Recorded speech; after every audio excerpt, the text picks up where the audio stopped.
How's everybody doing? Ah! I did it. I hit the live button. How is everybody? Yippee! I made it! Hi, Pigeon! Welcome in. Whoa, a Wild Shutter is streaming. I am. Indeed. I am. I'm streaming. That's so weird. Welcome in, Pigeon. Welcome, welcome.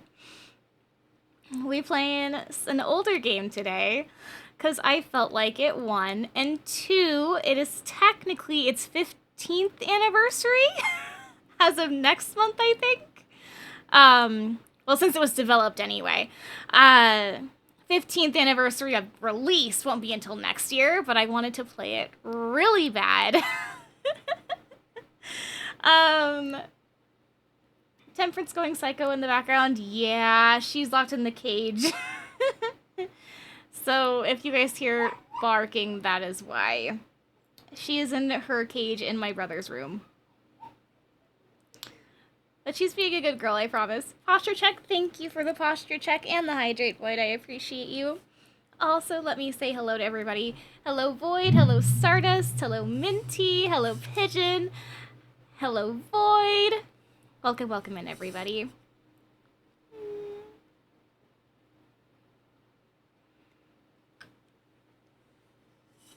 How's everyone doing today? I finally got everything back and running, so hopefully we can Zoom or streams again, because man, have I missed you guys. Poor pup, I know. She'll be fine. She will be fine, though, I promise. But I have missed you guys so much, and I was like, you know what? Let's game just a little bit. We'll see how this stream goes. I don't have Twitch integrated throwing system check back up and running yet, but we'll see how everything goes. Hopefully everything works. We game. I'm excited. But I figured because this game is celebrating its 15th anniversary this next year, I was like, I want to play it again because I haven't played it since it came out in 2009. Well, 2010. Jeez, I'm old. But this game is an amazing game that I fell in love with. Dang, yeah, I know. I am old. Behave tonight, OBS, behave. We'll see how it goes. But this game is one of my favorite games of all time. Well, this series is my favorite series of all time, to be more specific. I can feel my gray hairs forming already. Oh no! But yes, there are so many things in this series of games that have just made me so happy as a kid. I actually wanted to start doing the medical profession because of this game. I know. Super weird, but I enjoyed it that much. It was one of those games that was very influential to me, and so I figured might as well. I'm 27. I will be 25 this year on the 22nd of September, so there's that. I'm kidding, I'm 27 and I'm finding gray hairs in my facial hair. Oh my god. Stardust! But yeah, I hope that's okay with everybody that we're playing a retro game today. I will say retro in parentheses. But yeah, now I'm paranoid. I gotta go check. No! I'm sure you're fine.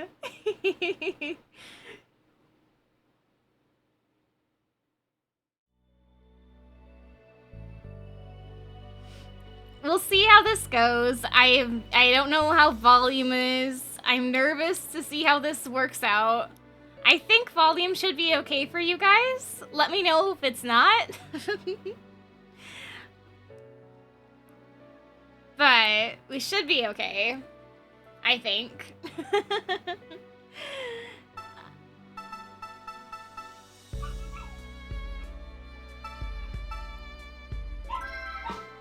Why do you think I shave? I see Tibetan and I'm like, no, Because it gets it's free, fair enough. Fair enough.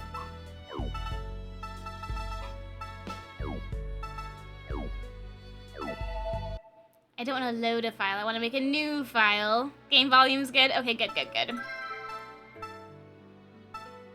Do we play it on the hard difficulty or the easy difficulty? I love getting recommendations for older games, though. I'm so excited. It's gonna be awesome. So, before we get into this game has a whole bunch of different medical professions shoved into one game. We will be going over surgery, diagnostics, first response, just like trauma, kind of emergency response stuff, forensics, and orthopedics, and endoscopy, which is so fun. The other Trauma Center games are great too, but this one is my favorite because of the story. The characters are amazing. It's a beautiful game. I've never heard of this game. Well, welcome to my favorite game of all time. I could literally talk about these games for hours, so there is that. I would like to play New Blood, Trauma Center New Blood. Shutter's gonna open Peeps up. I mean, I'm gonna try. But this is not my first time playing this game. I've played it a couple times. However, it's just been a long, long time since I played it.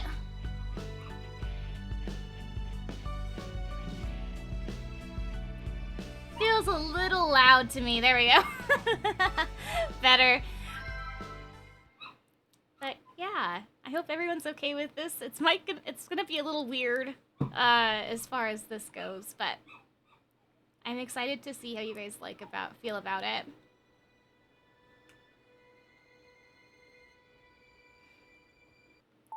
Before this cutscene starts, warning! Graphic. There is some animated blood, just so everyone knows. Before the cutscene even starts.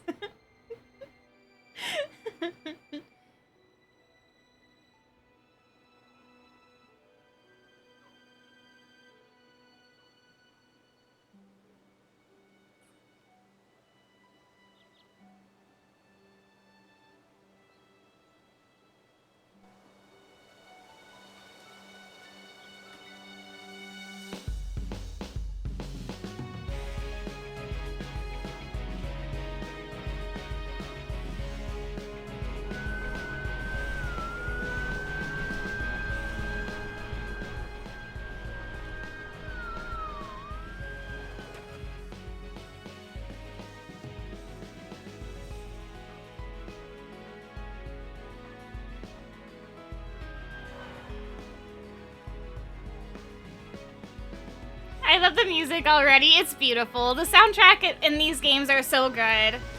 And the art direction, amazing. So the entire game will look like this, in kind of like comic book pagey kind of style, which is amazing. So I think this art style is one of my favorites out of all of them. But yes. My favorite game.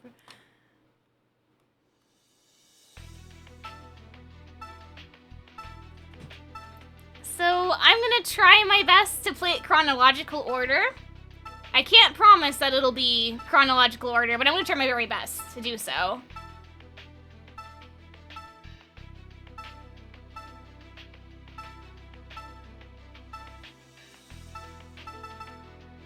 Greetings, Doctor. Please allow me to inform you of how to interface with this hospital. You can tilt the control stick left and right while on this screen. This will allow you to select which doctor's episodes to experience. Should you wish to change the difficulty of your operations, point at the difficulty icon. Then press the A button on your Wii remote. Difficulty settings only apply to the doctors that perform operations. For greater/lesser challenge, change the difficulty to something you find suitable to you. Shutters, Boar! Hi, Boar, welcome in. Long time no see.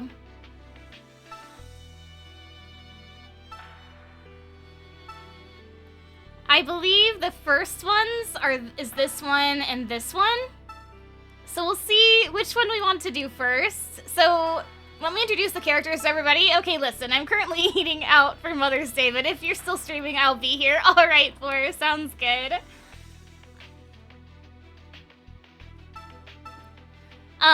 So we have surgery, which will be the red one.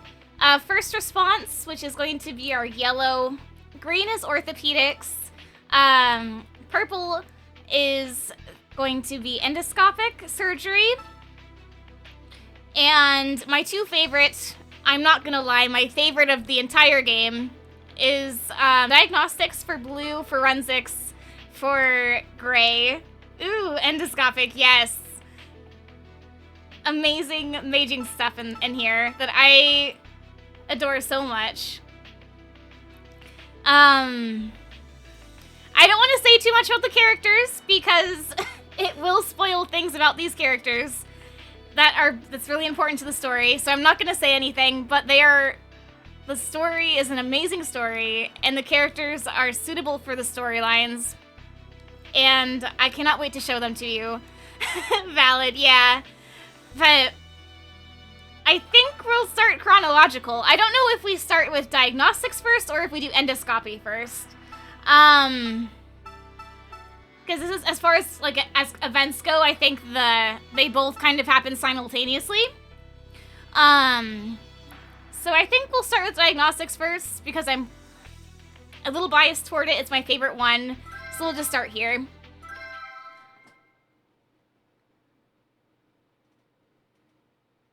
Operation complete. All right, bring in the next patient.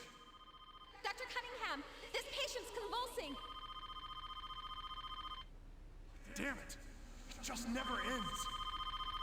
Also, the voice acting, amazing.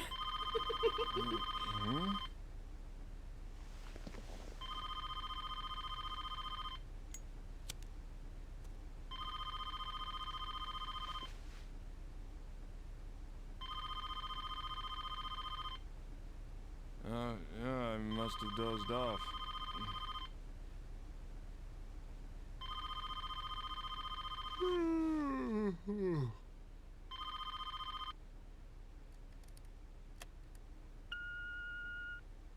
It's Lisa. I thought it'd be useless calling the house. I want to get Joshua's things next Sunday. I'm sure you won't be there anyhow. I'll drop the keys in the mailbox. Huh. Well then.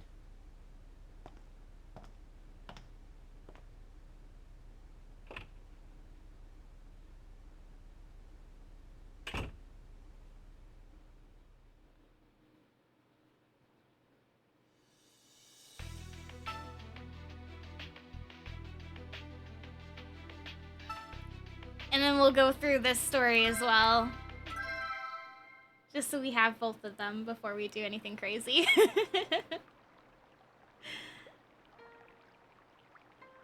Everything has been prepared for your departure, Lady Tomoe.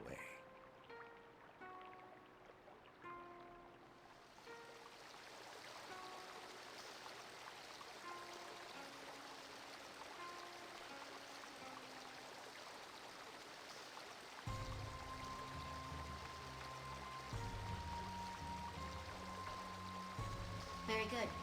Hanzo, go on ahead and wait for me there. As you wish.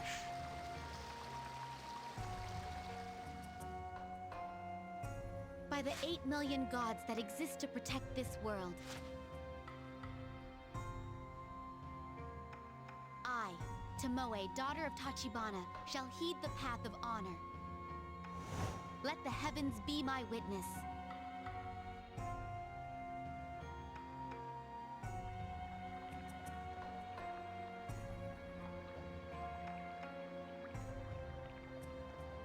Have a wonderful day, Lady Tomoe.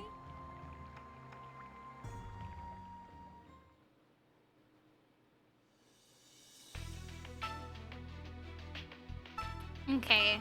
And as far as everything else goes, I think these ones happen at the same time. So I think we'll just start here, and then we'll go from there.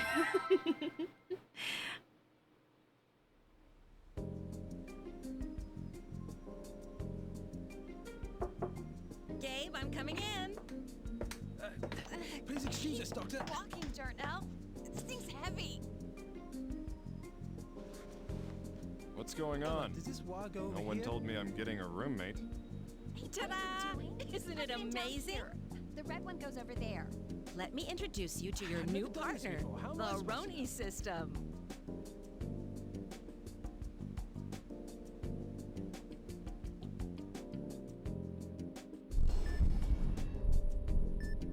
Spike from Cowboy Bebop, is that you? Yes. He's the same act. I think He's, I believe he's the same my voice office isn't actor. a storage room. This baby's built to help diagnosticians like you. It sorts and reviews records. It also has a disease database. Amazing. I'm sure even NASA'd be impressed. So if we're sued, the records are here. Thanks for the trust. Gabe, just try it out. I'm sure you'll like it. Right, I'm sure. If you ask me, this thing's just... Good morning, Dr. Cunningham. For the love of God! This thing talks? I'm sure you'll get along just fine. I'll leave you two alone. Later. Sorry for the intrusion, Doctor. Hey, Emma, you should apologize to him. Isha! Great. What am I supposed to do with this thing? Condition identified. Deep sighing. A possible sign of cardiac neurosis caused by fatigue. Recommend ingestion of beta blockers or tranquilizers. Mm-hmm. Great. Thanks for the tip. Look, I got a favor to ask. You know, since you're so smart.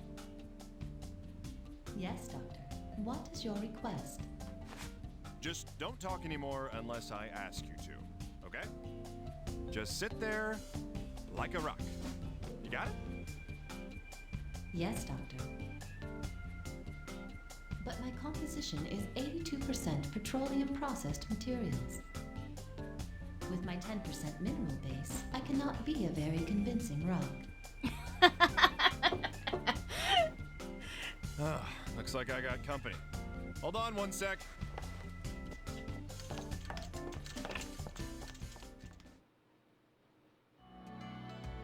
So, how do I use you?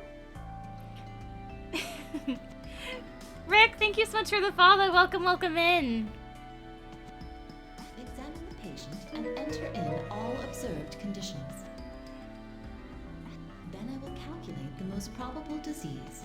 Currently, Hey, just one step at a time here, buddy. Not a robot. correct. There is a 90% probability that you are human. You can get back to me on that 10% some other time. Now, let's start the diagnosis. Alrighty, so we have our first patient, Nicole Summers. She's age 14, gender is female. She's a student from a private school admitted from breathing problems that occurred during choir practice. So this is like our introduction to this field, which is really good, and I hope you guys like it. We'll go from here. Commencing diagnostics. Your mind is your only tool, I believe it was. Hello.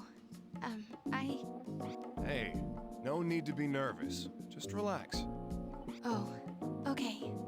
Well then, are you ready, Miss Super Robot? Yes, Doctor.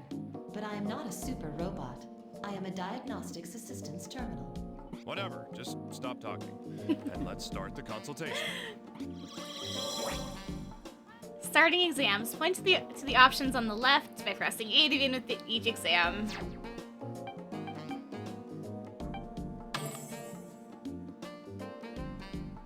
Okay.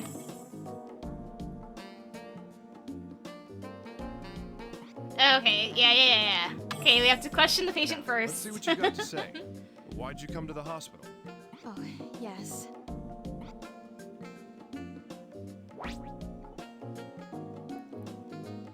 Few objectives of consultation. Try to find the symptoms by listening to what the patient says. Performing a consultation, point to the words related to the patient's symptoms and press the A button. I'm in the school choir. There's an important competition coming up soon. But my throat feels all weird for some reason.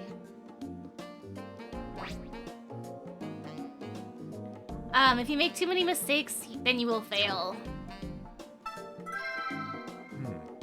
An abnormality in the throat. I need to find a more specific symptom. It's kind of hard to inhale, and I can't really catch my breath between notes. So she's having trouble breathing. It's a light case of dyspnea. Roni, can you record the patient's symptom? Yes, doctor. Congratulations. You received the symptom, dyspnea. I love how she's like, congratulations! It's great. What the? You need to say it like that? You make it sound like we're playing a video game or something. That is my default syntax and inflection for new record entries. Congrats, right? I know, it's great. I have a variety of templates in my database if you would prefer another. Change it. This isn't a game, you know. What were they thinking when they put you together? Understood, doctor. Changing my expression at the end of the sentence and confirming it. New symptom observed. Dyspnea. Oh, that'll do. It's about as close to normal as you're gonna get. Yippee! You have smallpox, right?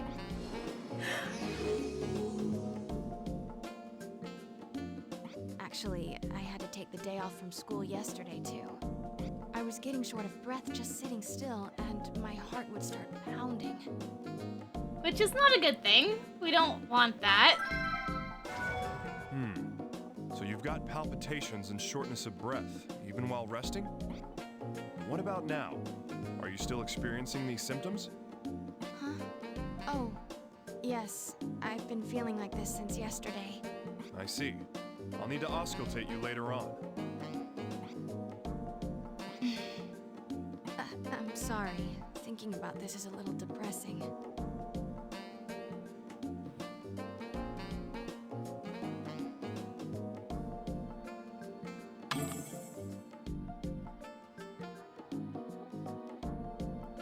I think I get the feeling there's still some information in what she's saying I haven't picked up on. Yes, doctor, the patient herself may be unaware of the symptoms she's exhibiting. I recommend that you discover the symptoms through the objective observation. I know that already. I will... Oh well, I guess I should listen. What she has to say again. Okay. I'm in the school choir. There's an important competition coming up, but my throat feels all, Actually, I had to take the day off from school yesterday, too. I was getting short of breath just sitting... I'm sorry. Thinking of...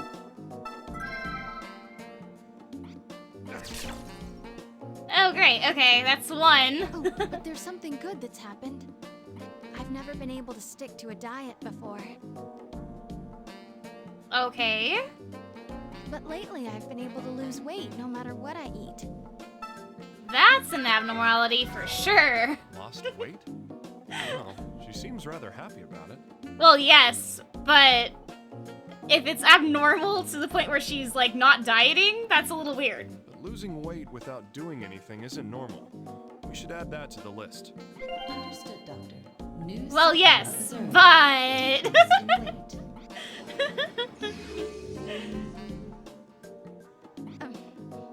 Yikes, what am I talking about?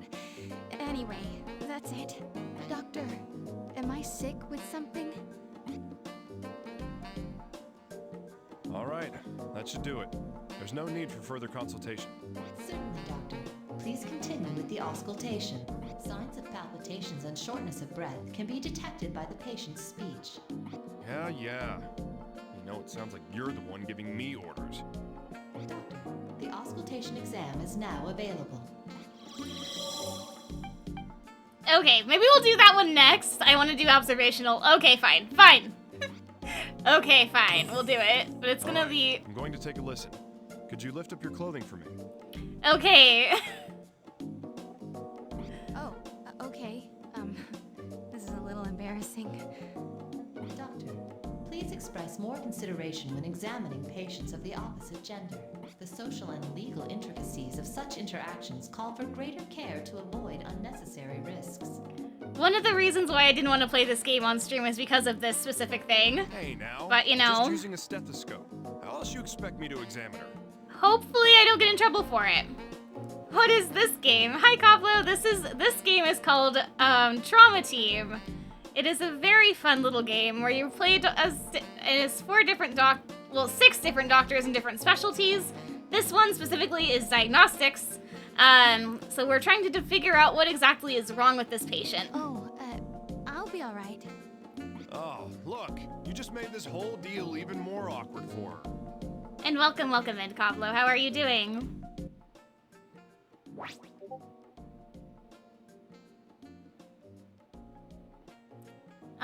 Objective of the auscultation, use stethoscope to listen to normal and internal sounds. Check the heart, left lung, right lung, and abdomen. Move the stethoscope, listen to things, and use the Wii remote. So what I'm gonna do, I've already heard the sounds before, so what I'm gonna do is I'm just gonna put the Wii remote kind of close to the microphone.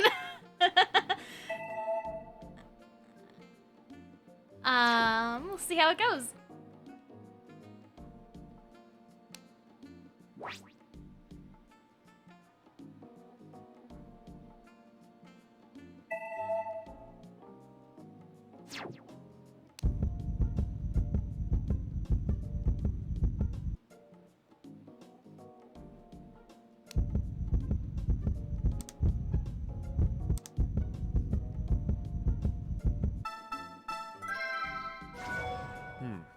Her heart rate is elevated.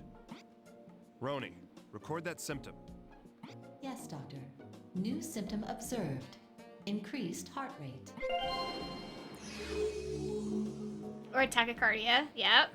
And then this one, we'll put it right here.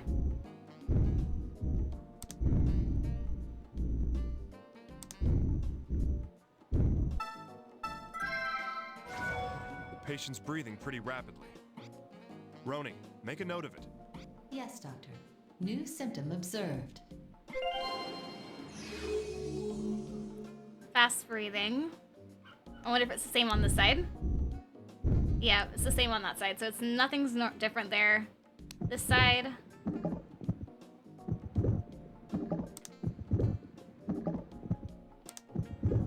And that's normal too. So we're good. The more I examine the patient, the more incongruities I'm finding.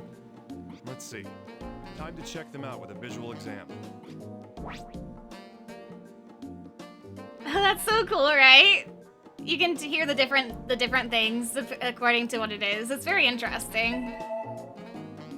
Zooming in the patient and press the zoom in button. Whoop, whoop.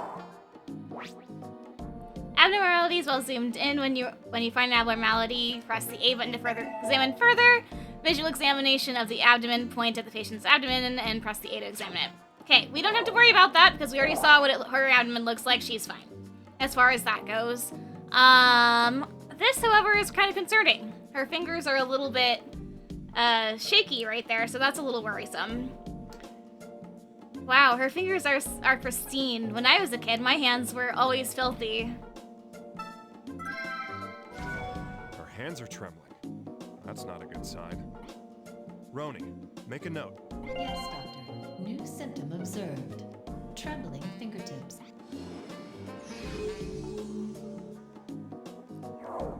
And this is freckles, I think. I don't think this has anything to do with it, but let's take a look anyway. Hi, Robin. Welcome in. A little young for my taste, but I bet she'll be a real looker in the future. Oh my god. No, I don't think that's an abnormality. I think this is just how her freckles are. I think she's fine as far as that goes.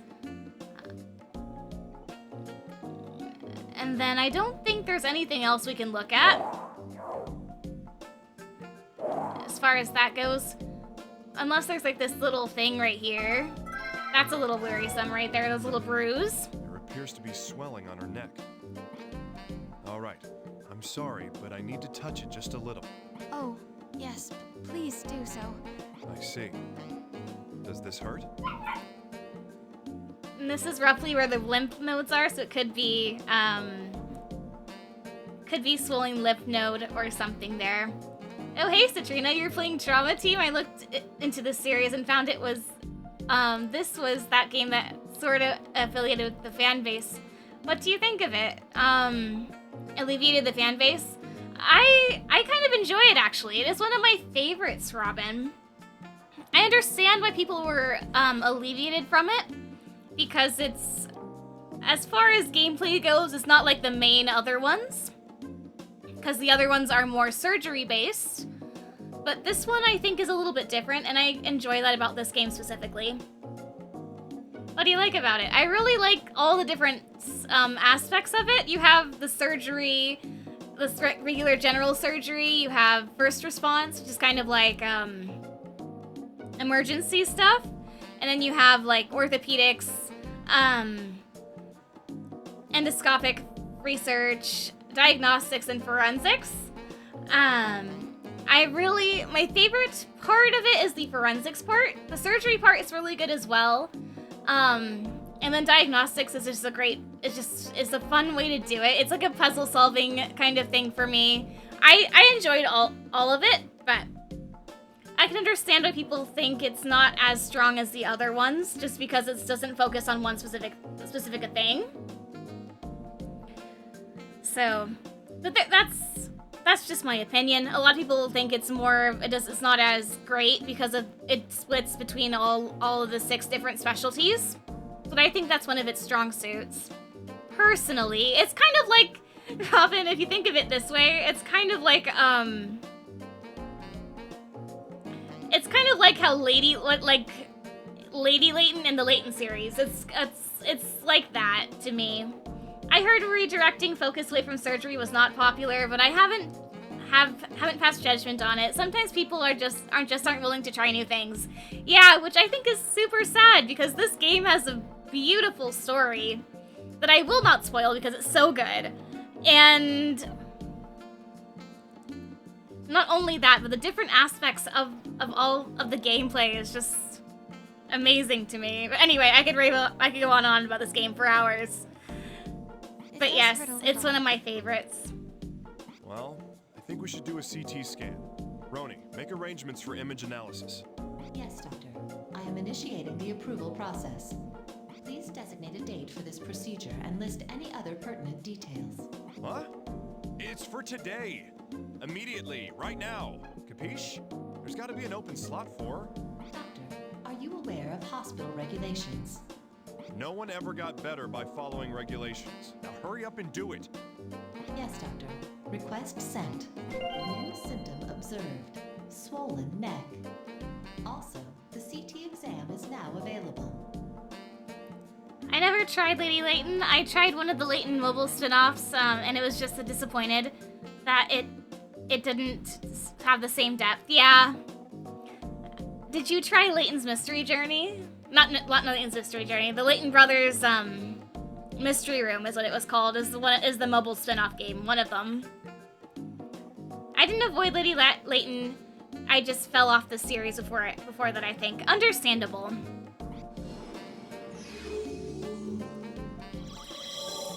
But it's one of those things. I tried Layton Bros, yeah. It's one of those spin-off game situations that people weren't ready to try out, but I think the story itself is very amazing. Well, that's all the obvious symptoms. Let's end the exam for now. Thank you very much. Don't thank me just yet. The exam isn't over. You may have to come back here depending on the results, okay? Oh, yes, of course. I'll do just that. Now, time to leave the exam room. I'll just come back if I need to. I recently found my copy of Unbound Future sealed. That's awesome, Robin. Dr. Cunningham, I am obligated to provide you with instructions on hospital protocol. I shouldn't have bought it full price. For full price at release. Yeah. Please return to your office if you wish to perform a diagnosis or record your progress.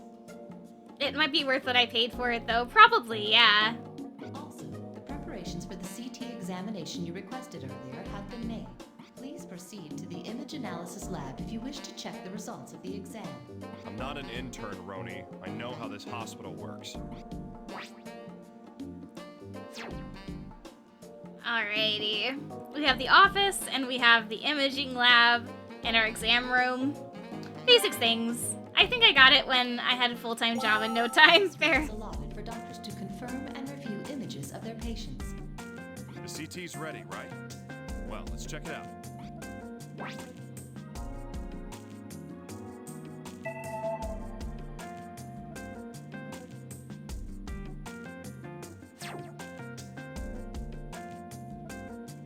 Roni, bring up the patient's images.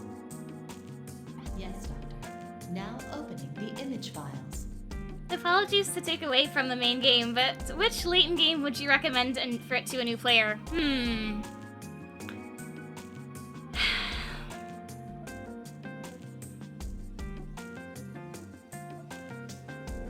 That's a good question, Pigeon. Out of all of them, if you were to just play one,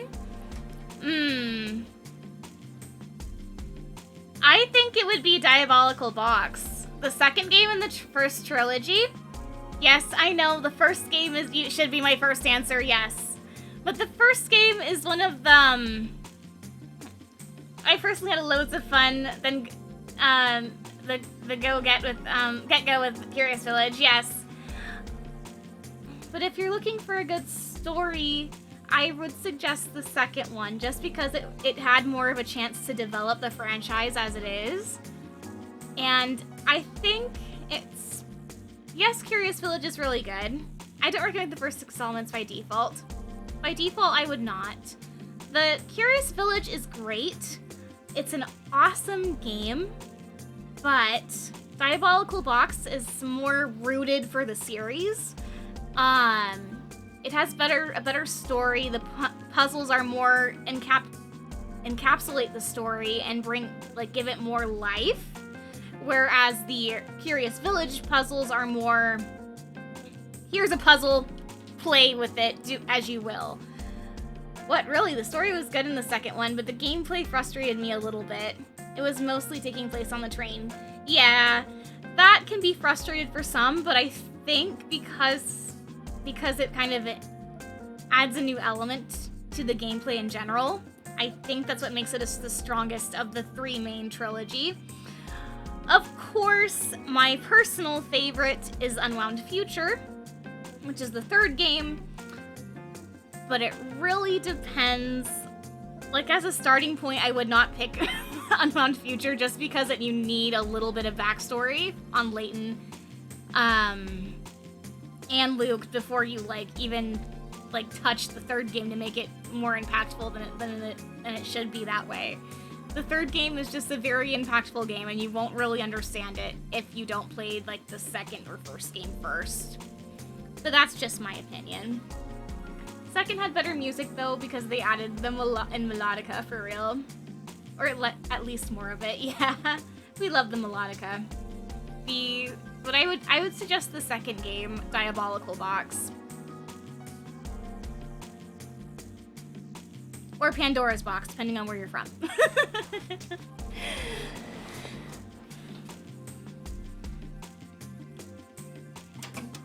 Cunningham, I would like to explain the details of this exam. The CT exam is short for computer tomography. Yeah, that's... The first game has a great ending, but they don't develop the mystery until just before that, yeah. I think Diabolical Box's story has a better overarching, beginning, middle, end than Curious Village does. I think Curious Village just kind of goes beginning, middle, end. But it's a great story as well. But I would pick the 2nd one to start with. To the human body, and tomographic images can be taken of the affected areas. You know I went to med school, right? And not online classes or something? I'm an actual doctor. I'm aware of your credentials. This explanation is written into my default settings. Is that so? Yeah. Well, it's a good thing they didn't program you with anything useful, huh?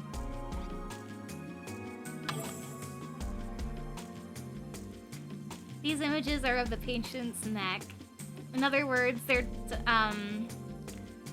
tomographies of the neck and area around it. Yeah. Time to start looking for the reason behind the swelling in her All neck. right. Let's check these out one at a time. Objectives of image analysis. Look for patient abnormalities in the exam images. Tilt up and down to compare the sample, and some exam images will have no abnormalities at all. Which makes sense. Not everything is going to have an abnormality. For instance, I don't think this one does. I love that the game that they justify why everyone consistently gives you puzzles. Of course, that they drop that explanation in the very next game. Yeah, this is very true. Thank you for your Rex. Now back to some trauma. Right? It doesn't look like we have any abnormalities in either in this one. I think this one is okay, unless this is an abnormality, which is not. Yay, trauma! Yay. This one, there might be. Yep. So you see how this one... Let's go back. This one is rather enlarged compared to this one. So that one is a little... That one's an abnormality right there. A portion of her thyroid gland is swollen. This'll help with the diagnosis. I should go back to my room and sort out all these symptoms. Understood, Doctor. New symptom observed. Swollen thyroid gland.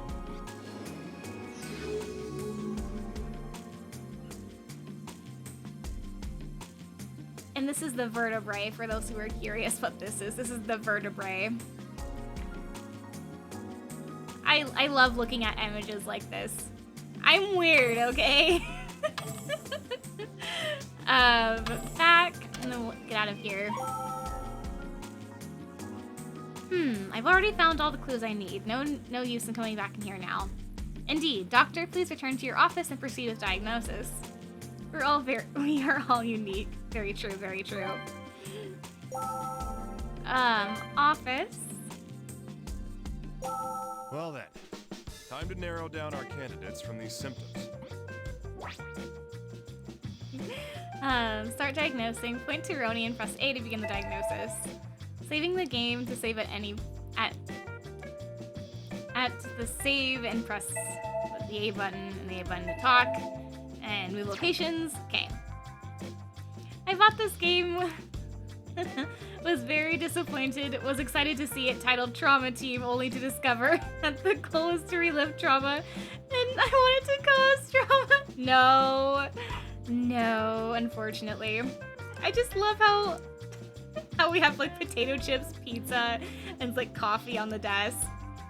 And we have like the calendar and then all the little things over here. I love how very detailed the backgrounds are. All right, Show Roni, me what the do we got? likely conditions from the symptoms we found. Yes, Doctor. Now displaying all potential diagnosis candidates.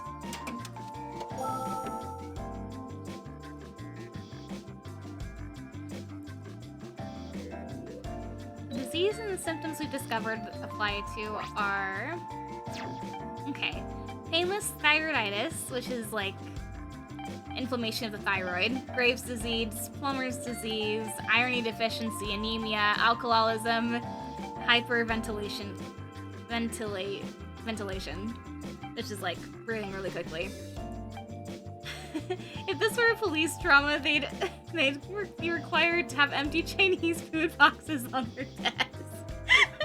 You're right, though, bestie. You're right. Alrighty. So we can start putting symptoms to where they belong. I like to read them because I think it helps us put things where we need to put them. Helps us assign them better. So we'll just read them. And that'll help us move symptoms from here to here. which will help us with diagnosis.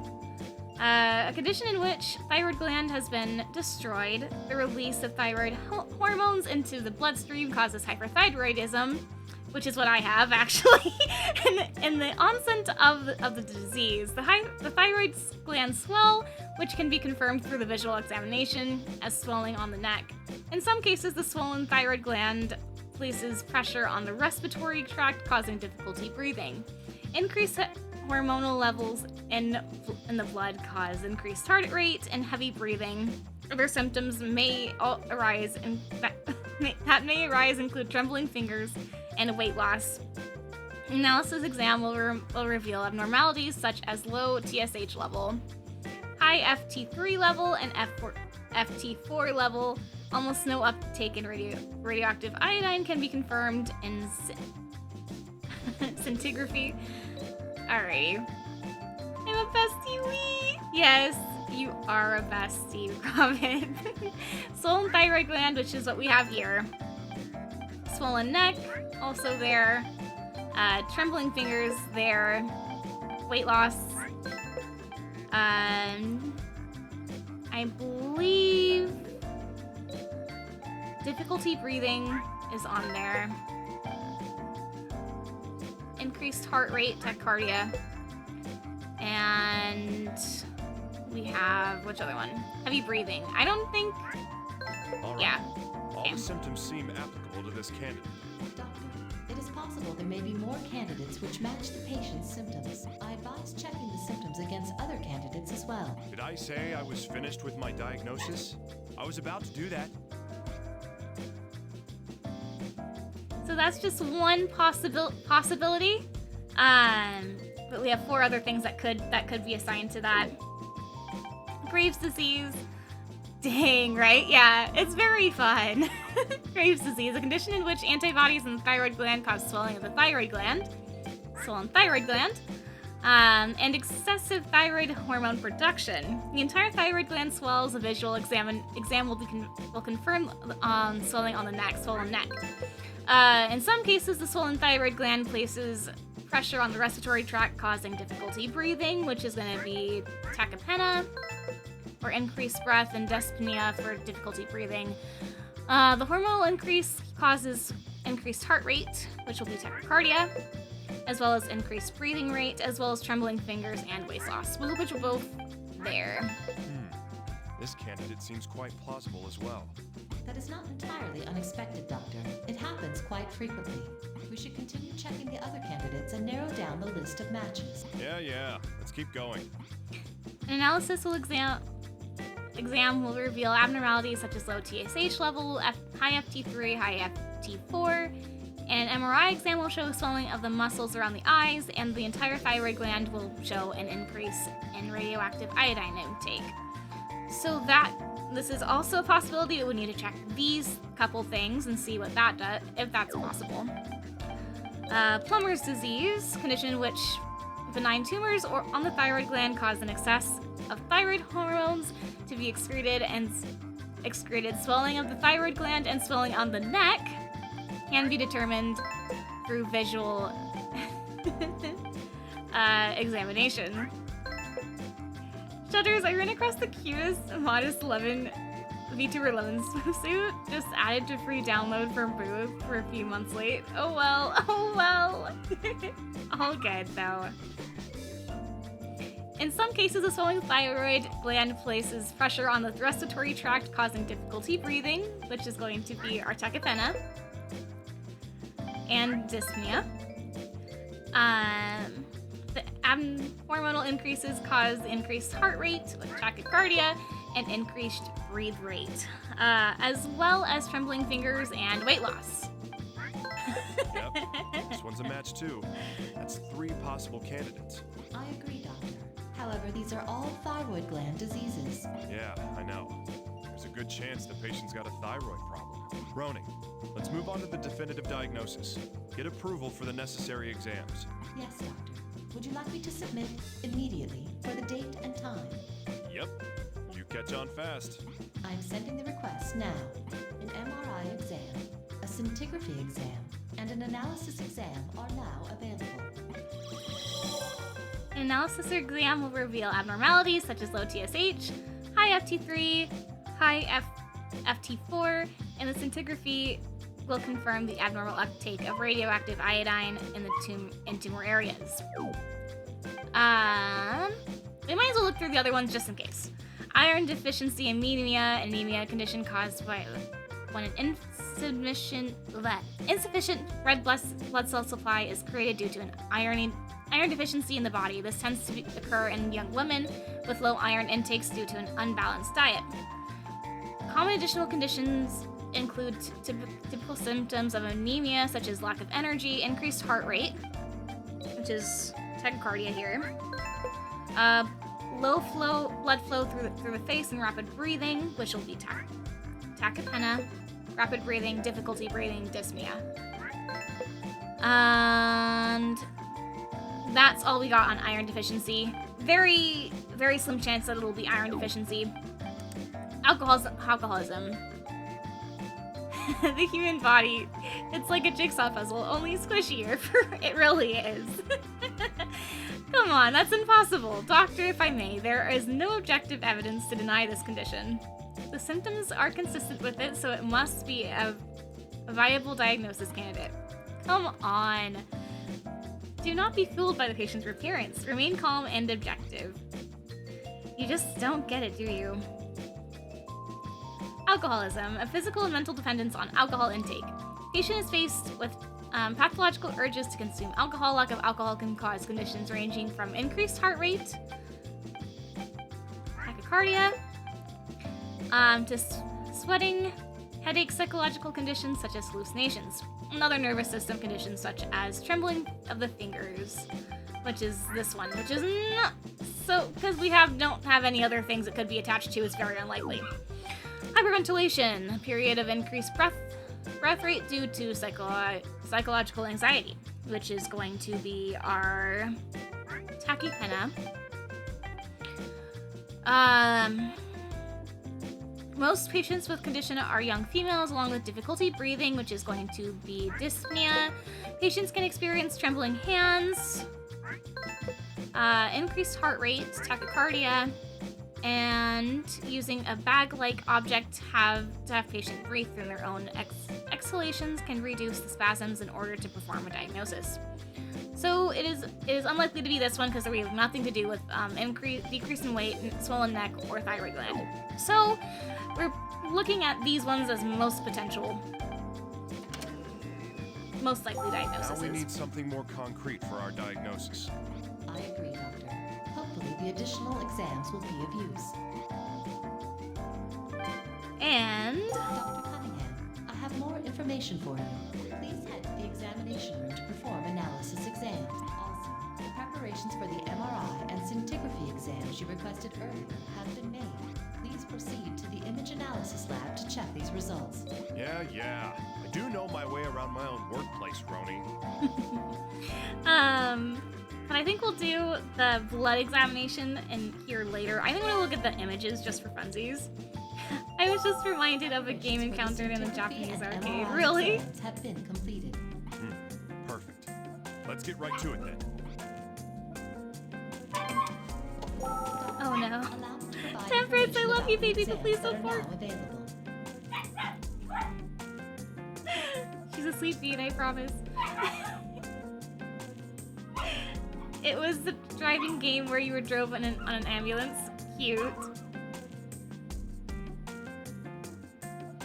Alright. Whatever.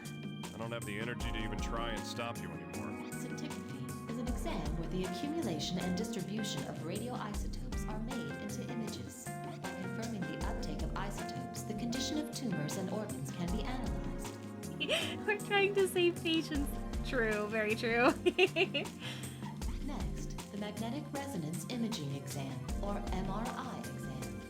I love MRI.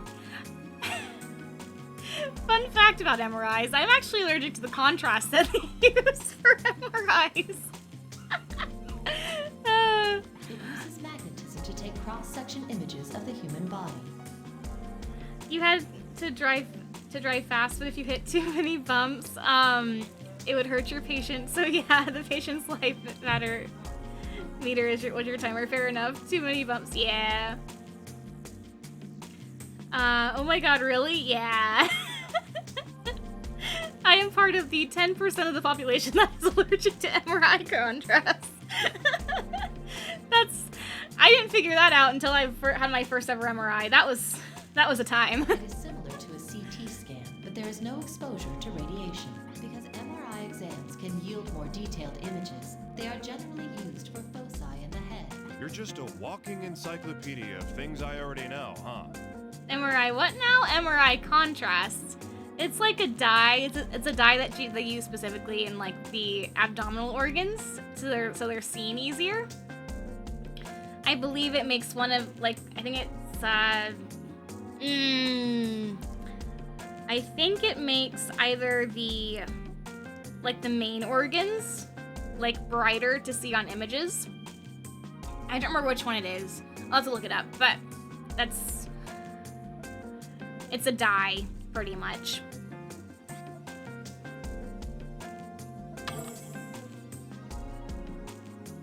This is the image of the thyroid gland in the patient's throat. It shows an uptake of isotopes. I had an MRI once, but I was not in good shape and I hardly remember anything. Yeah, I wasn't either. But I just think it's interesting. I've always enjoyed the aspect of imaging, because I'm weird. Yeah, I know. I'll check them right away. So from what we can see, this is like, this is what her scintigraphy looks like, and this is what a regular scintigraphy looks like. So, oh no, I hope you made a full recovery. Yeah, I'm good. All's good now. We should be fine. Patient's imaging. So yee. I'm lucky to have a genetic malfunction where cilantro tastes like dish soap. I feel so sorry for you, Pigeon, because I think it's amazing. I love cilantro, especially in salsa. Oh man. But these two images don't look like each other, do they? So I think I love Mexican and I can't enjoy it to the fullest. No! Yes, that'd be an abnormality right The there. uptake of radioactive iodine is concentrated in several areas of the thyroid gland. Roni, make a record of this. It's not a malfunction. It really does have a component from soap. And you and I have super detection and are not suckered into eating soap. Understood, Doctor. New symptom observed. Abnormal thyroid uptake. My brother's girlfriend, she also has that gene. It's not a harmful component, but it's there. Yeah. Okay, so we discovered that in this one, MRI. The imaging of the typography of the patient's head. Yeah, that's right. In other words, this is a slice of human head. And let's take a look at them and gotta check for any abnormalities. So what we're looking at is kind of down here. I don't think there's any real abnormalities anywhere. I don't see anything. Nothing in the brain, nothing in the eyes. Mouth. Nothing here. Nothing here. I think we're good there. I think she's fine. Doctor, are you pointing in an area outside of the image range? Yeah. But I think we're good. I think we don't have anything to worry about for MRI-wise.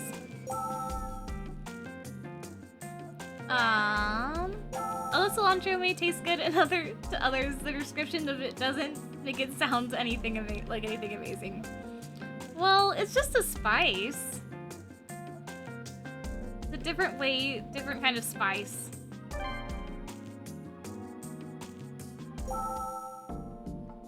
Good morning, Doctor. What did the test results say? Spice of life, indeed. Well, we're still narrowing it down, but it's most likely a thyroid gland disease. Thyroid gland?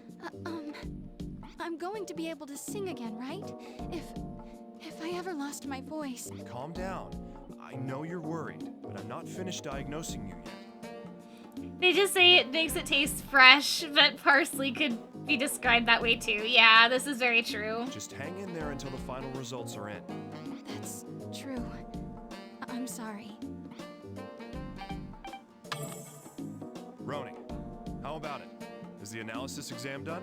Yes, Doctor. Would you like to look at the file? Of course. Why bother with an exam if we don't look at the results? Bring it up. Understood. Opening the file. Well then, let's go in order and compare the patient's values with the standard values. Alrighty. I love looking at these. They're so fun to look at. So for this is the normal levels measured. This is normal. This is normal. That's normal. That's normal. Normal. Also normal. Normal. Normal. Normal. Looks good, totally. Yeah. Normal, normal, normal. Normal. Cholesterol, VNP. Serum amylase, lipase, calcium, serum phosphorus. All of these look relatively normal. Normal. All right. So we've got an elevated FT3. The FT3 level seems a little high. Roni, make a record of this. Understood, Doctor. New symptom observed. High FT3 level. And high FT4 as well. Well, it isn't by much. The FT4 level's a bit higher than the standard range. Hi Shadow, welcome in. Roni, record that for me. Understood, Doctor. New symptom observed. High.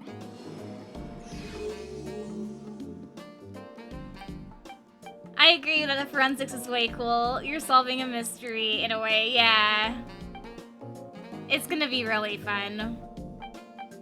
TSH is very low as well. Her TSH value seems rather low.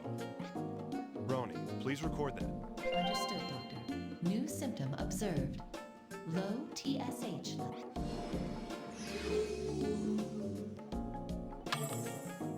Otherwise, everything else looks normal. Well, that about does it here.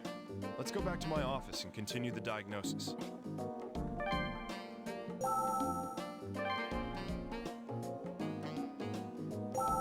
Whee! So we can look at painless thyroiditis,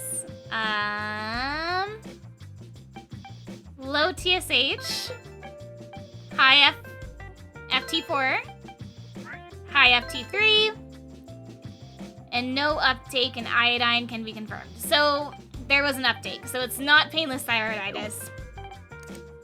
Graves' disease.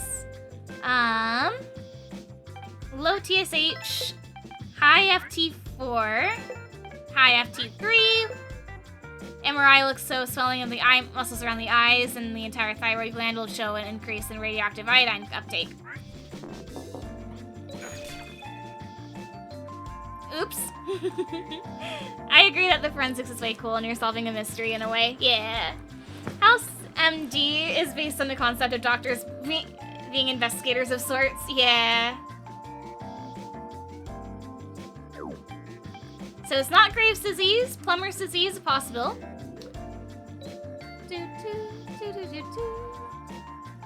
Low TSH. High FT3. High FT4. Scintigraphy will confirm abnormal uptake in the radioactive iodine in tumor areas. So she has Plummer's disease. It's official. The patient is suffering from Plummer's disease. Roni, contact the orthopedics department. We need to put a chart together and request surgery. Understood, Doctor. I'll process the rest from here. Well done. All that's left is to tell the patient. I'm glad she doesn't have something that's too serious.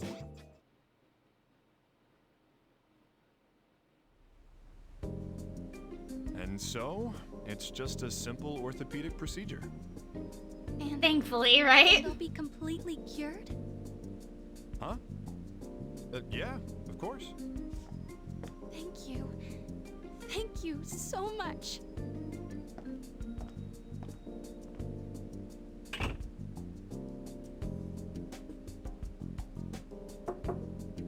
Come on in.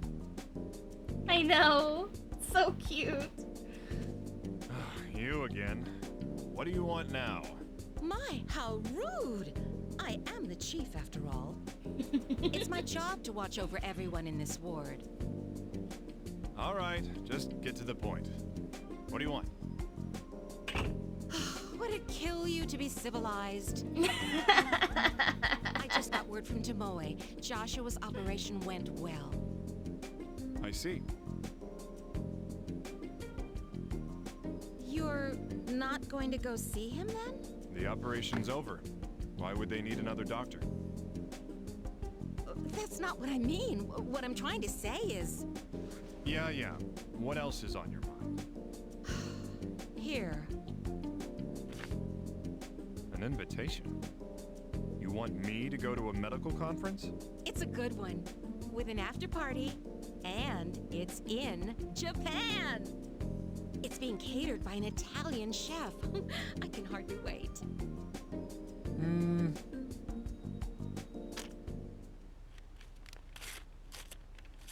Oh, hey, what was that for?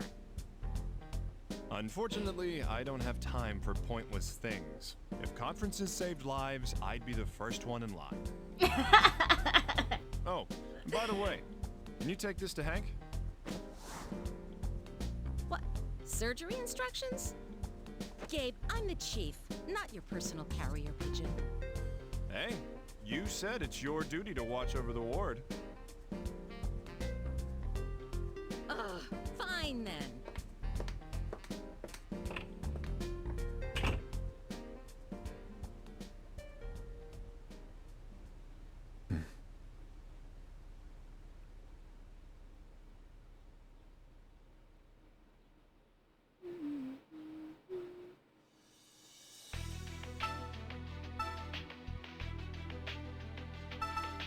Alright, and then we'll do Tomoe's, I think.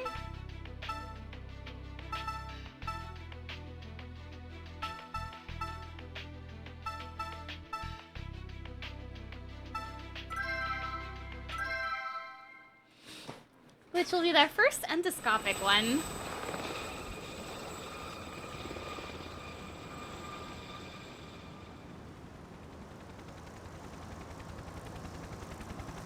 Hey, Tomoe!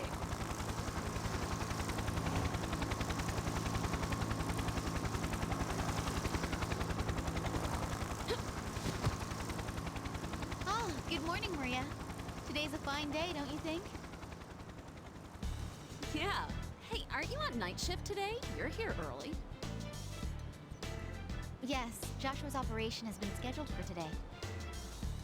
Oh, Gabe's son, right? I completely forgot. It is only an ulcer treatment, so I'm sure it'll go smoothly. Cool. I'll go in too as your support, okay? Oh, but you can't, Maria. Didn't you work here overnight? You need to rest. I'll be fine. This is why I work out. Just let me grab a shower. Maria!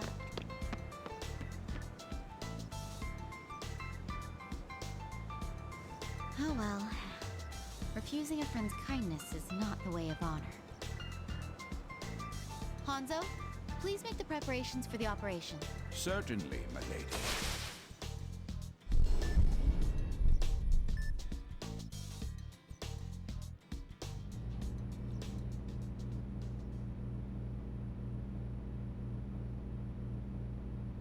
We will now begin treating the ulcer using the endoscope. We're ready, Let's Doctor. do this! Hanzo, my instruments, please. As you wish. Holy moly, what is that? This is Lady Tomoe's personal endoscope, built to her orders. The grip is boxwood, embellished with golden bellflower. It's really Built pretty. to order? You had an endoscope made just for you? The Path of Honor demands that I use the best tools I can. Gold is non-toxic. Also, it is thinner, thus less intrusive. Still, to shell out the cash for your own endoscope? Why not? And now, let us get this conference underway.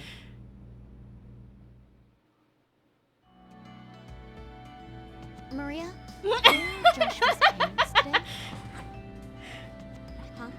Oh, his mother can't be here because of work. His father, he works here. We've got written consent. I see. Then I presume there are no further hurdles.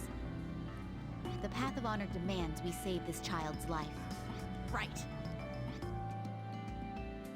Joshua Cunningham.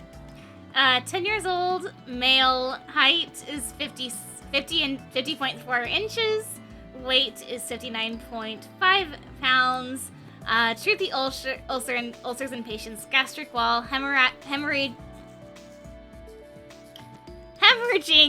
predicted due to patient's inflammations.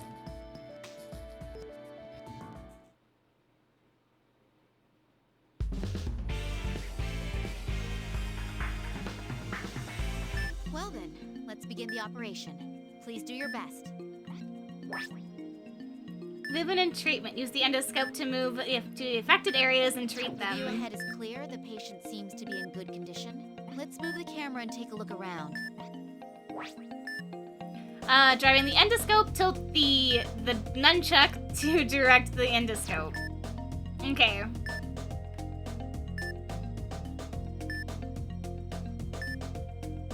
It's responding quickly. Next, let's move it forward. Pushing it forward, hold the AB and push the remotes forward toward the screen. Oh, let's see how this does. This is so cool, right? I love it.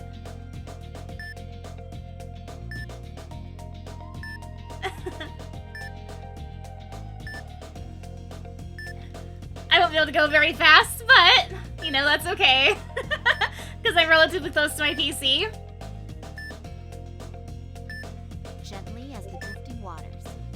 Now let's try pulling it back. And pulling back.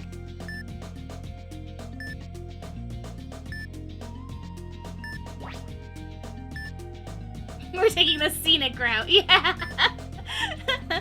Auto retreat, press down to hold and automatically repeat, okay. Okay.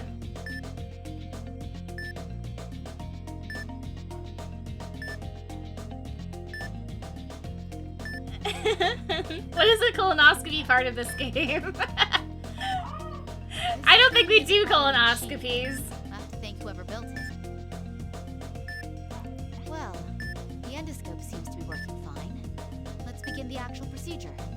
Endoscopy is a different Robin. Endoscopy goes through the mouth. Colonoscopy goes up the other end. But the majority of the time, these procedures are done through the mouth, through the endoscopic surgery. Well, shoot, then this game isn't complete. First, we must locate the affected areas. Let's move forward until we find them.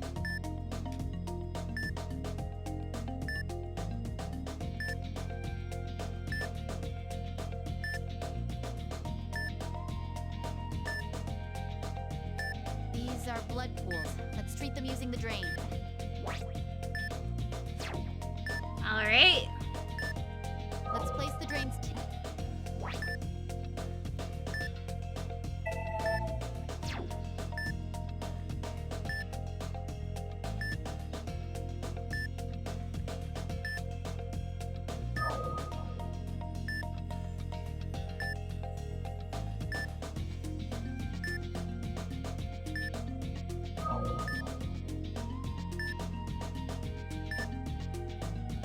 Let's continue draining it until the blood pool disappears completely. Using the tool Z. Okay. The blood pool has been treated. Let's continue with the operation. I'm waiting for Trauma Team 2 with the sexy dermatologist character. Oh my god, Robin. So, we have a couple different tools here, and this will be our tool wheel. We have the stabilizer, which is like our life juice. We can do this. The vitals have been recovered. Let's Brings the continue with vitals back procedure. up. The drain, and then there's the other ones that'll be introduced later.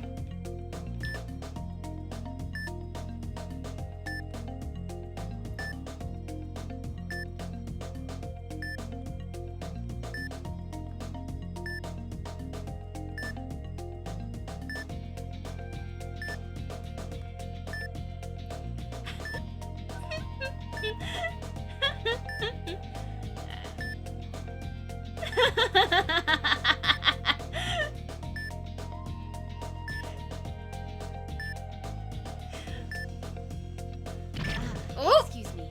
Oop. I need to use caution with controls. Sorry, that was bad on me. That was my bad.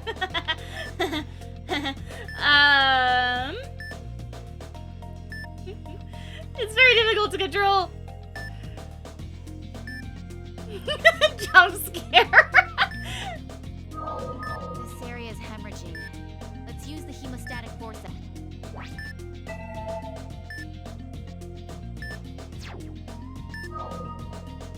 Let's use the stabilizer first, and then we'll use the drain. Go to the blood pools. We can treat the hemorrhaging area now. Cauterize it with the hemostatic forceps.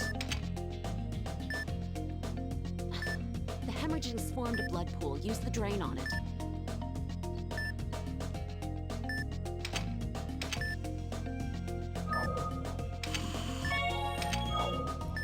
And then for the forceps, we gotta do these. A blood pool is formed. All right, it's been cauterized. Let's move on to the next treatment. And then we'll get rid of the blood pools.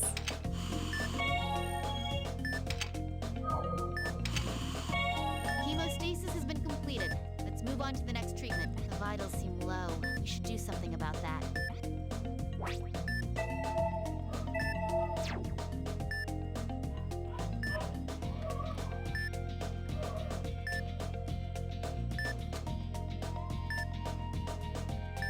Crazy how they tried to make a game with full screen views of the inside of the body without triggering people's... Yeah. It's really cool, isn't it? The older games look a little bit different and they're more in-depth from what the things look like. A lot less neon colored, but they are fun still.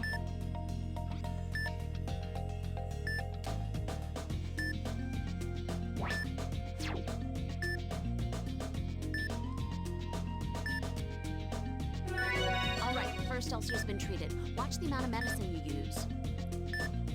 Revulsion, yeah. Sorry, I couldn't think of another word for that except yeah, fair enough. There are more affected areas. Let's keep moving in.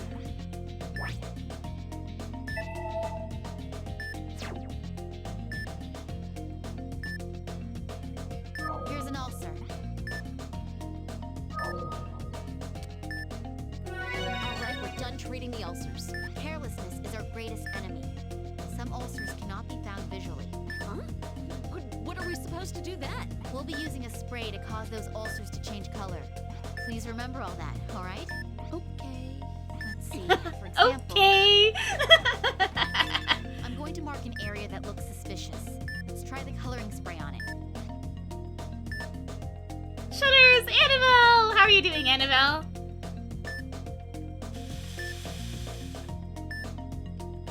There's that ulcer. Okay, inject the medicine. The ulcers have been treated. Let's move on to the next step.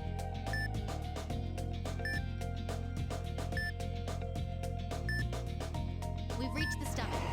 Time the cardiac sphincter's movement and move on. Okay. Oh! Let me in, there you go. The affected areas are concentrated around here. Let's treat them one at a time. Ulcer, are the ulcers blue like that? I mean, no. But that makes what we sprayed like a spray on it that makes it look that color. Anyways. We'll use the drain. I don't know why that scared me. Well, there's still blood here. We should drain all of it away. Okay, let's begin the treatment. The blood pool has been removed. Let's continue the treatment. I'm gonna use some stabilizer. The blood pool's spreading. You should hurry up and drain it.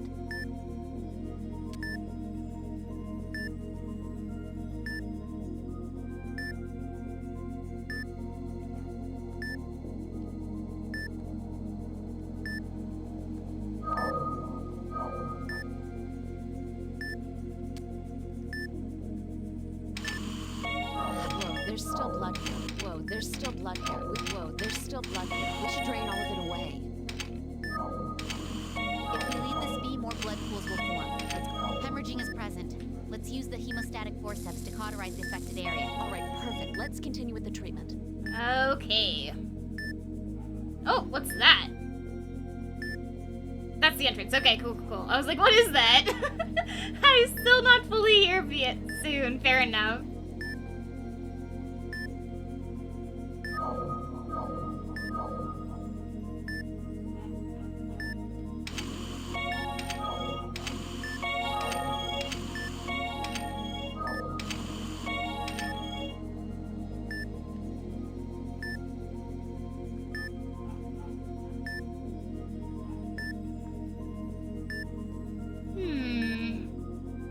That's blocked off, so there's something we're missing in here.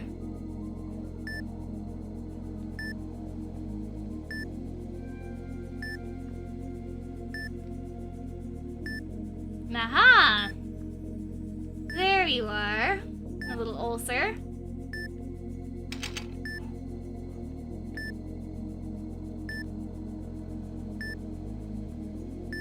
All right, let's use it. Not the not the over the bit gummy, I know. Let's see. Anything else in here that could be sus? I don't really see anything else in here that could be causing anything.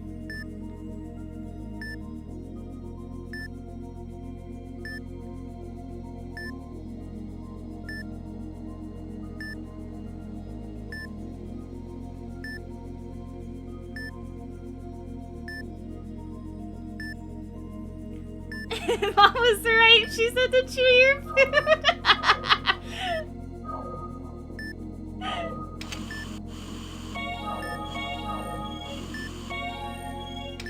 The patient isn't stabilizing.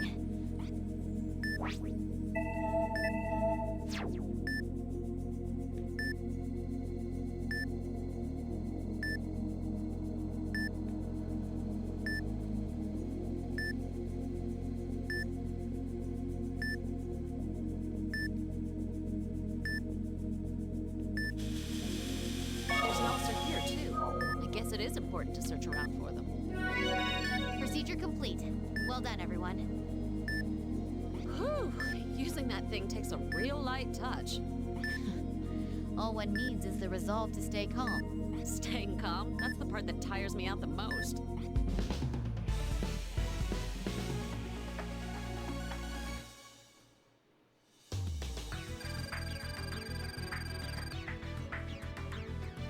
Stomach treat in 90 seconds. Well, oops. I took my time though.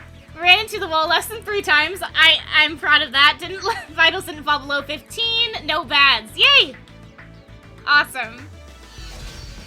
I still got a C rank though. Whew.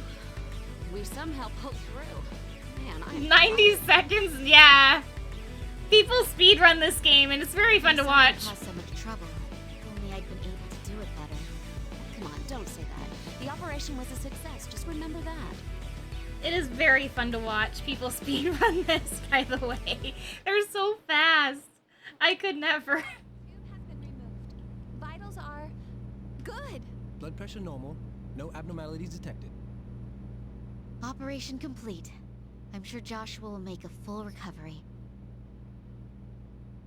Way to go! Okay, it's dinner time. As much as I like watching gooey body stuff while eating, I better go. Fair enough. Thank See you later, Your see you support later, was Robin. Valuable too, Maria. I didn't do all that much. Oh, I need to contact his mom. Indeed. Don't forget to tell Dr. Cunningham, too. Man, parents always worry about their kids. Even the people from my orphanage bug me whenever I see them. Always ask me when I'm getting married, stuff like that. I see. Did I just say something I shouldn't have? Oh, no. My mother died when I was young. Oh, but, your dad's still alive, right? As to my father, I had a fight with him when I left Japan. I gotta go for now. Busy day tomorrow, but I hope you have a great rest of the stream. Thanks for showcasing a really cool Sorry. game. I don't know when Thanks to for shut coming up. and hanging out. Pigeon, I appreciate you stopping no, by. it's not your fault at all, Maria. Okay. Anyway, I'm sure your dad's wishing you the best. I mean, you are the best endoscopic surgeon in America. Oh my goodness. Pigeon! Thank you, Maria. That was so very, very sweet of you. Come on, let's go get our grub on. Oh, doctor, I want to go too.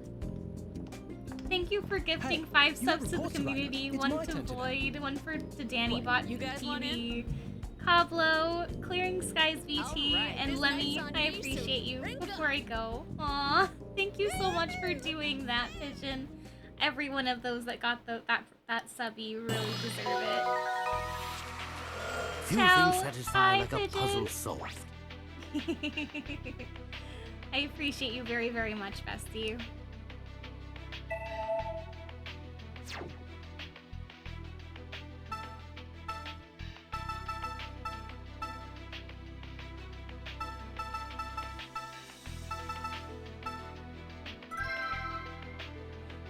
So we're gonna go back into these ones because they are also events that happened around this time too.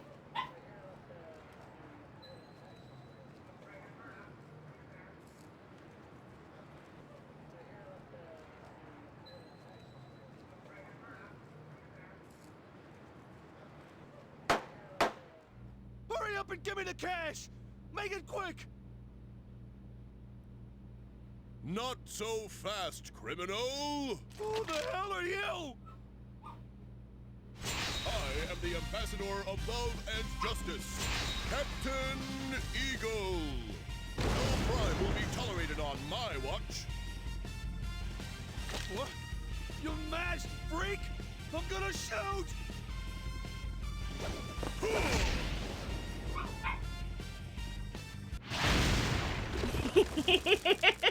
Sir, are you all right? Yeah.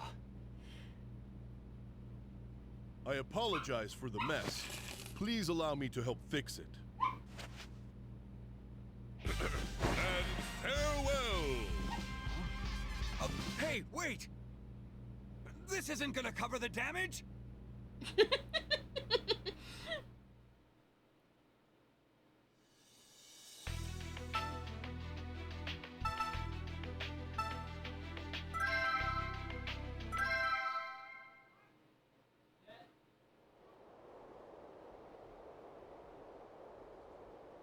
Cumberland Institute for Forensic Medicine.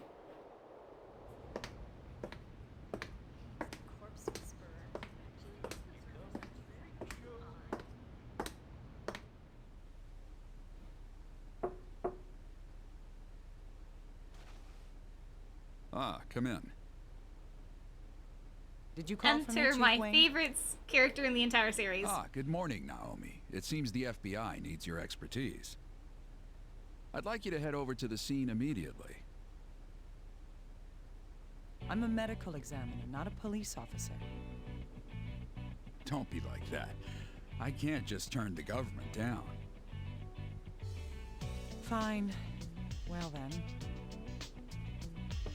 Oh, and Naomi, one more thing. Here's our liaison from the FBI. You should meet him. you? Special Investigator Naval. A pleasure to meet you, Doctor. Yes. Nice to meet you too. What are you doing? You an FBI agent? This must be a joke. Please keep your voice down. It's been a while, hasn't it? I didn't have the luxury of witness protection, like you. Just shut up. I'm only here because it's my job. I have nothing to do with you faking your way into the FBI. And don't you ever talk about my past again. Whatever you say, ma'am. Good. Whoa, where are you going? To the crime scene. Send the address to my GPS. Oh, I'll have them bring the car around. You are waiting here. Tell your people on site I'm coming. But, Nice tie there, little guy. Be a good boy and stay. Doctor! He blushy. Oh, well.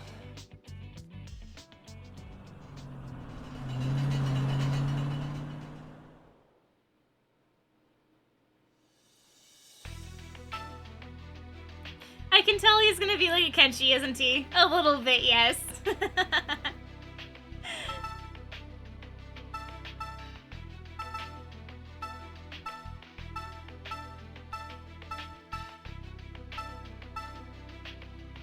I think we'll start with this one first, and then we'll do the forensics one, even though they're not really directly related.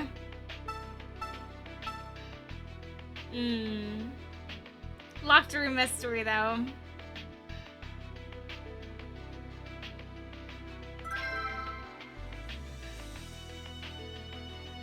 Yep, I'm gonna do it.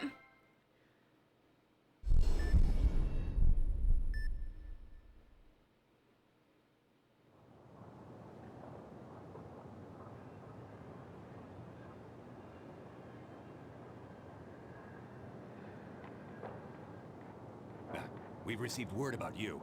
Miss Kimishima, is it? Good. This will make things easier. Where's the victim? He's over here. This way, please. Victim is Dennis Taylor, 30-year-old male. Neighbor called in the fire. The fireman found him. The knife in his hand matched the cut wounds. Probably suicide. Huh. What's this? Oh, that's where the fire started, likely before the suicide.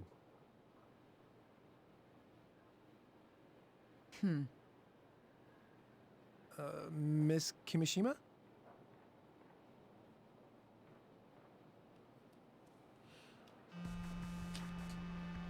This is kind of cool, so I'm gonna put the microphone up here. Let's see if it's up all the way. I just want to make sure. The remote settings, volume. I'm gonna put the volume to like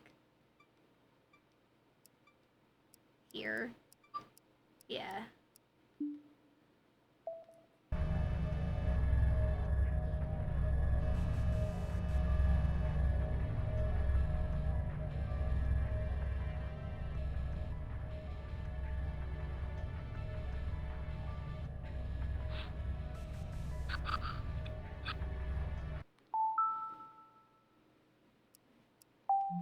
I need to turn it back up a little more.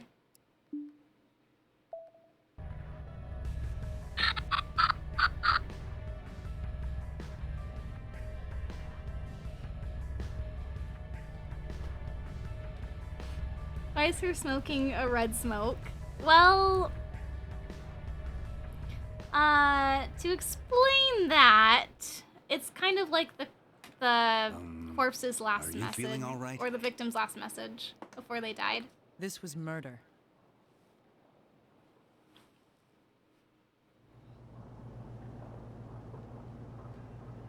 Send the corpse to CIFM immediately. I'll examine it. I want all finger and footprints found in that room. If you find anything, contact me directly. I'll be at the lab.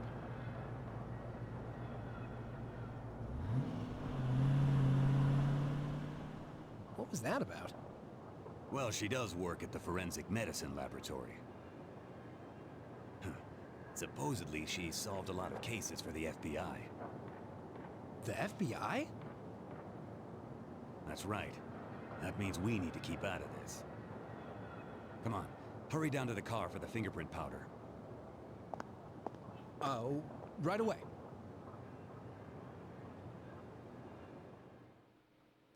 Yeah, it's a little bit hard to explain. This is Dr. Naomi Kimishima, ID 422194. Hey, little guy. Tell me what we know so far about this. Oh, right. The victim's 30-year-old Dennis Taylor. At 3:30 p.m., someone in the same building reported a fire. The firefighters found the body in bed 20 minutes later. He had a knife in one hand and a deep wound on his wrist. The door was closed and chained. It's being ruled suicide. Nonsense. Is that your personal opinion or your FBI training? Look, isn't that the most reasonable fitting explanation? I thought people learned when they grew older. Doctor, what do you mean by that? Let's begin. Show me how this life's flame was snuffed out. Dennis Taylor, age 30, gender male. Man found dead in his apartment. Firefighters found the body. The door was locked. Commencing autopsy.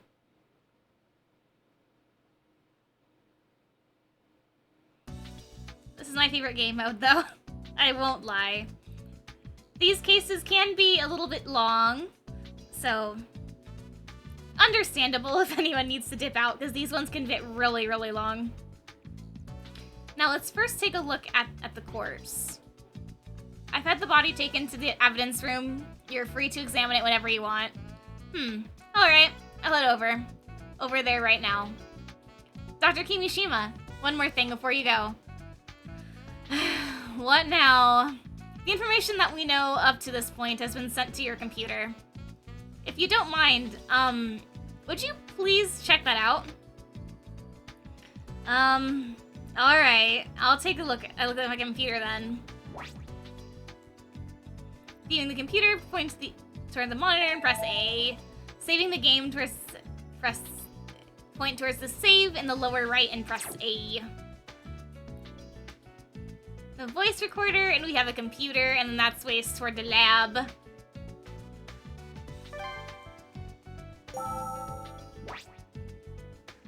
Hint cards. Information gathered is displayed on the computer as hint cards.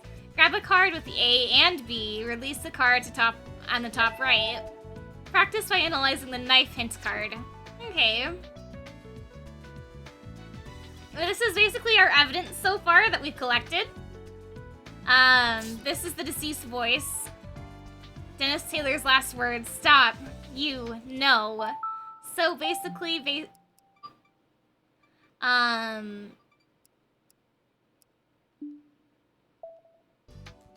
way the reason why it smokes up like that is because she can hear the last words of the victim, the deceased voice, before they died. It's a very interesting thing there. Male corpse. The victim is Dennis Taylor, a 30-year-old male. His body was found in his bedroom. I need to know what happened the day of the incident. Interesting, right? The knife found in Dennis's hand. There's blood on the blade. I should get it analyzed and learn more. Is this the knife that was in the corpse's hand? I can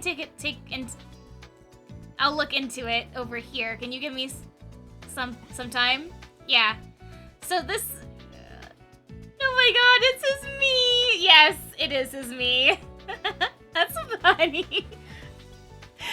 Yes, it is.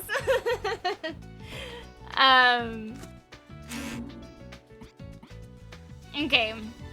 So, and he'll talk to us while we're on this screen too. It's very fun. I love this part of the game so much. Moving locations, press A to go to the door. And we can move locations. Moving around, point the place you want to go and press A. Selecting where to go. If there are multiple places, use the A to select one. Okay. Evidence room. Examining the corpse, spread the coin to the corpse on the autopsy table and press A. Examining personal effects, point at the items and the autopsy table and press A. Alrighty. We've got the corpse, and we've got their effects, which is like clothing and things like that. That was by the body. So we'll look at the clothing first.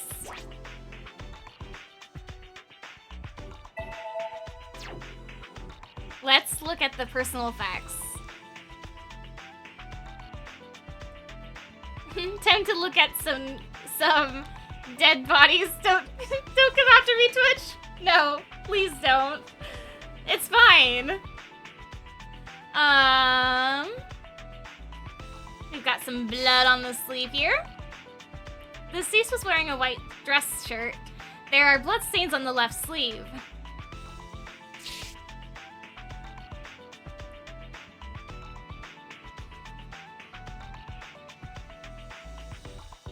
And that's all that we have, pretty much. This is for educational purposes, It is a very much educational purposes. And investigation. That's all I really need from that. From there, check the corpse.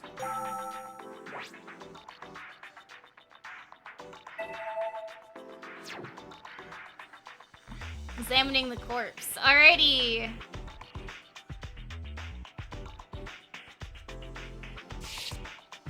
That's a very interesting bruise. Was this game made in Japan? Yes. Yes, it was. Is this a bruise? It's oddly shaped, though.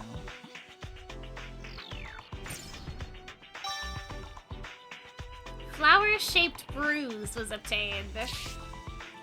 Ah, that's why, yeah.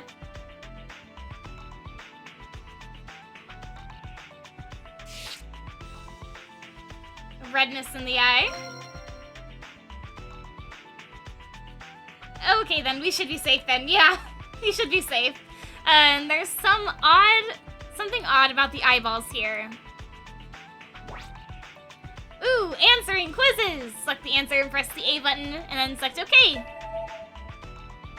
Alright. Abnormality that I noticed in the corpse's eye was the pupils are dilated. There were tears of blood. Red spots on the eyeballs. He was staring right at me. Red spots in the eyeballs.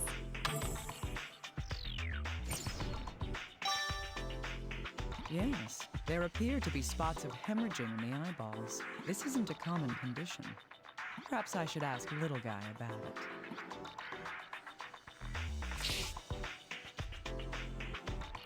And then this is where he has a cut. Hi Robin, welcome back! This wound on the wrist is believed to be the cause of death. Even though this looks like a self-inflicted wound made with a sharp knife, there's something unnatural about it. Let's consider the slash wound on the left wrist. If the victim did commit suicide in this way, the wound is odd in that there's no sign of pain reaction, no bleeding, no signs of healing. The slashed wrist isn't fatal. Well, there's no signs of pain, because that wound is rather deep. If someone were to cut themselves like that, it would be more jaggedy. I'm gonna say no signs of pain reaction because it isn't fatal either, but it could have been. I was trying to give Pigeon head pats for being so generous, but you get head pats too. Aww.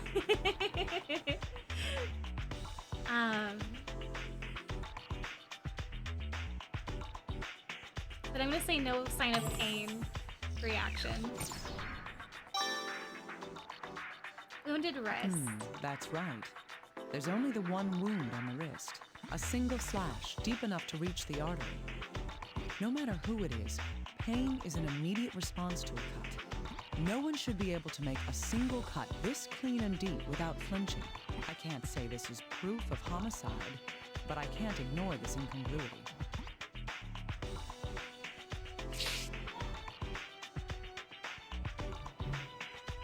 Yeah. Oh, look at his finger. That does not look normal. That looks a little broken to me. I don't know. There's something odd about the index finger on the right hand. Oh, his finger. Which means they were cut after they died, yeah. His finger is messed up. The corpse's index finger was bent in an odd direction. This was caused by a fracture. Oh god, his poor finger. I know. Rigor mortis is the stages of death. Convulsions, I don't think that's possible. Burning, it would be burnt, not broken, so it would be fracture.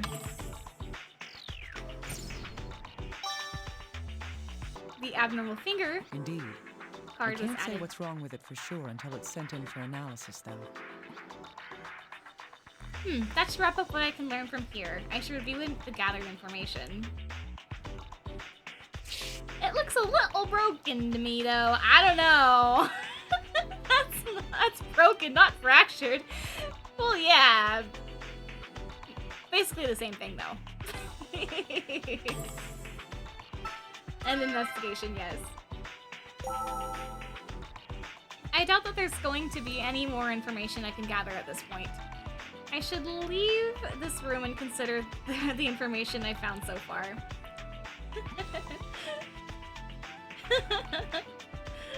This is the board, yes. This man is dead.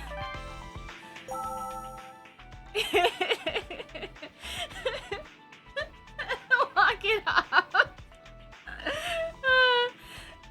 You got this, buddy. He does. He'll be just fine. There are a few things bothering me about this corpse. There's an eye abnormality, a wounded wrist, and an abnormal finger. Now let's get back to my office and have this information analyzed.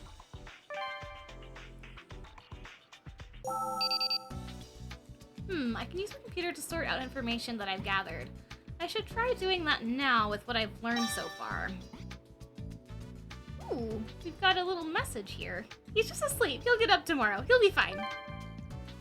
The investigator is trying to contact you through the computer. Point to the paddle on the upper right of the screen and press A to talk to him. Now let's try sorting through the information that's been gathered so far. Dr. Kimishima, the results of the examination of the knife have come in. Let's see, the knife itself is a cheap common brand sold all over the country. It will be difficult to locate where the knife came from. The blood left on the blade matches the deceased's. Only his fingerprints were found on the handle as well. I see. At least one thing is clear now. That is... The fingerprints and blood on the knife came from the body. This proves that the knife wasn't used. Definitely suicide. The knife cut Dennis. Dennis's favorite knife. The knife cut him.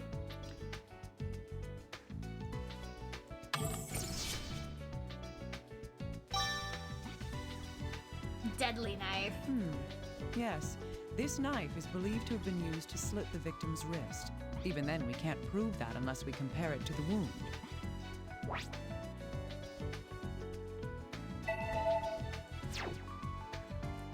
Alright, these two should fuse together. The shape of the knife blade corresponds with the wound found on the wrist. This means that... The shape of the knife's blade matches the wound on the body's wrist. This shows that the knife was used on his wrist. Dennis cut his own wrist. Dennis shows no hesitation. This knife didn't wound Dennis. So it's this one up here. Indeed. This appears to be an open and shut case. If you're thinking about calling in sick, remember, Jimmy was deceased and he still came to work. Which means they wore gloves. They did wear gloves. Then again, this all seems a little too convenient for me.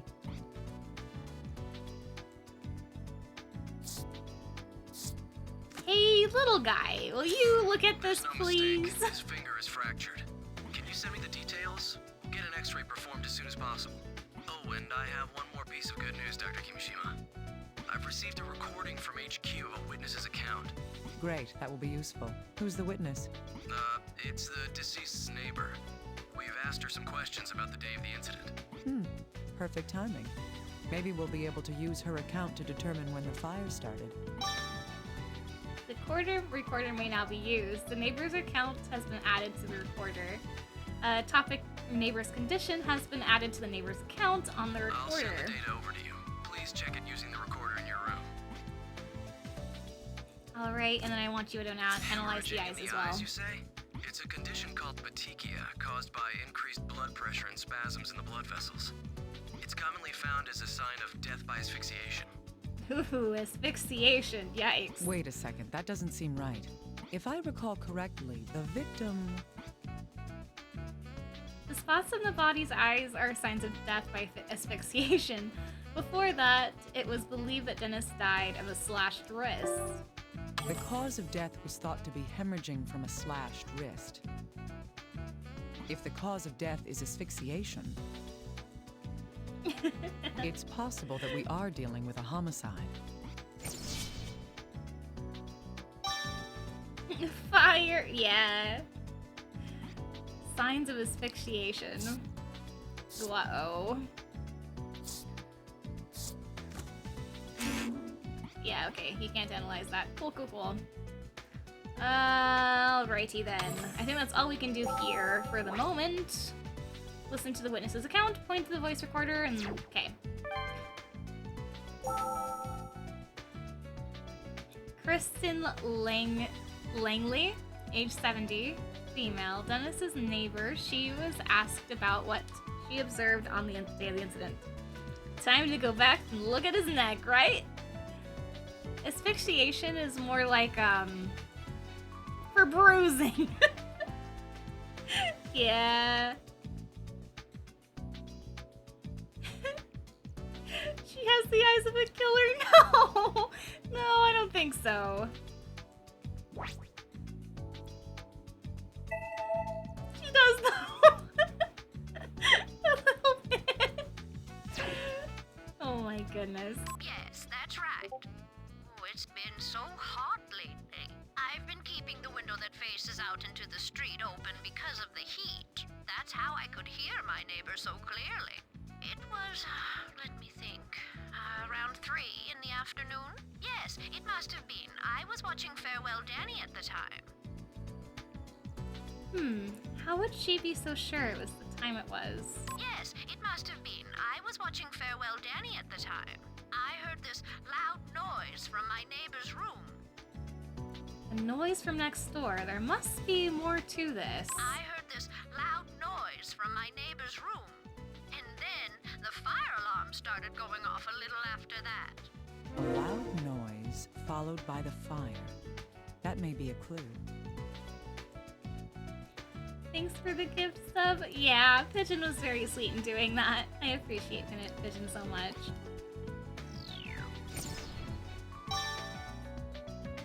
Neighbor's account had been The way she obtained. described it, the sound doesn't seem to have been something exploding.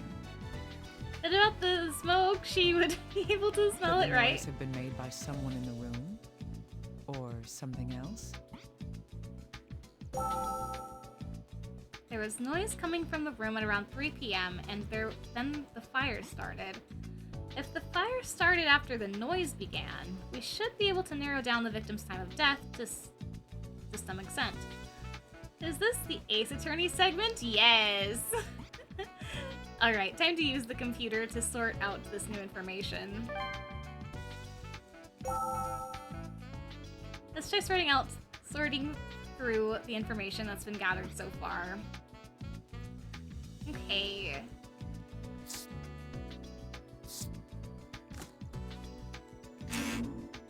No. Or Danganronpa, or AI Somnium Files. It's kind of all of them at the same time. Alrighty then. The room was sealed, and the neighbor heard the sounds at around 3 p.m. The fire occurred not long after that. What we can deduce from that is... The neighbor heard noises coming from Dennis's room at around 3 p.m. and the fire started afterwards. This suggests that... was alive until 3 p.m.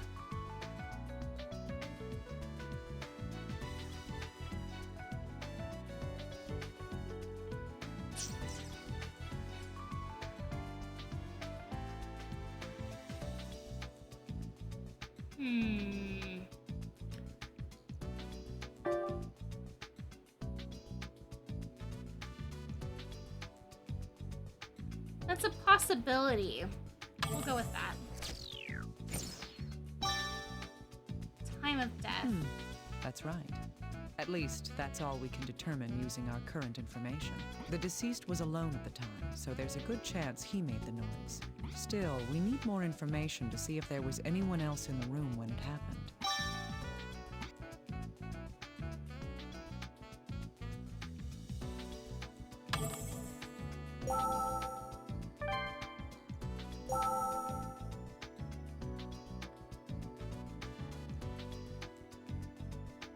Yes, that's right. Oh, it's been so hot lately. I've been keeping the window that faces out into the street open because of the heat. That's how... Oh, I think it was a... I heard this loud noise from my neighbor's room, and then the fire alarm started going off a little... No one else is in the room where it happened. You're right. I was really surprised. Oh, I think it was about 10 minutes. I looked out the window and saw smoke coming from next door. I ran over to my neighbor's door, but nobody answered when I pounded on it. Understandable, since her neighbor's apartment was on fire. Yeah.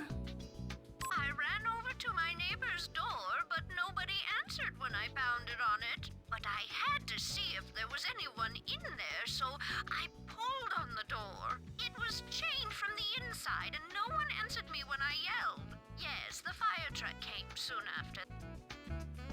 So the room was completely locked. That lines up with what I've heard about the fire. Yes, the fire truck came soon after that. A firefighter cut the chain on the door and went inside. My neighbor? No, it seems he lived alone. This coincides with the information that I had about the deceased. My neighbor? No, it seems he lived alone. Oh, but I remember an electrician came at around noon. Ooh, sus. So an electrician had come to the deceased's room that day at around noon. Sus.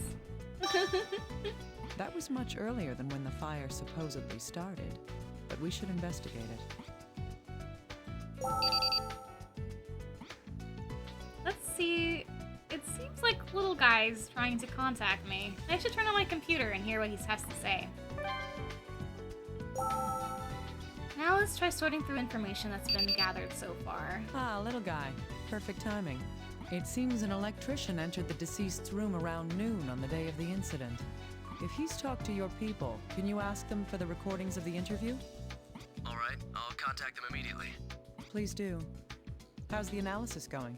Well, regarding the fracture on the corpse's finger, the right index finger was fractured by an external force. It's rather odd. There are no signs of healing in the fractured area.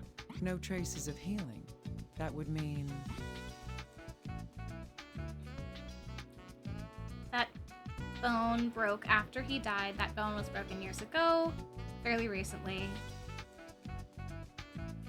After he died. That's right. Reactions to injury, like minute healing and hypodermic hemorrhaging, are vital reactions. They only occur while the body is still alive.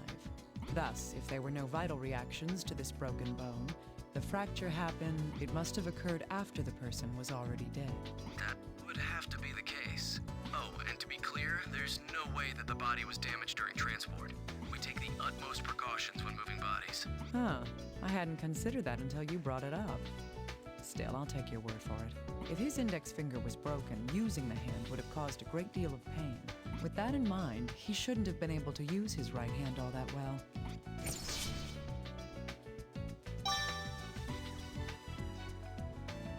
I think we can put these two together. There was a wound in the left wrist and a fractured finger on the right hand. This seems odd because... So they cut his wrist, broke his finger to make it look like Sudoku, really? Yeah. What seems odd about the broken finger and the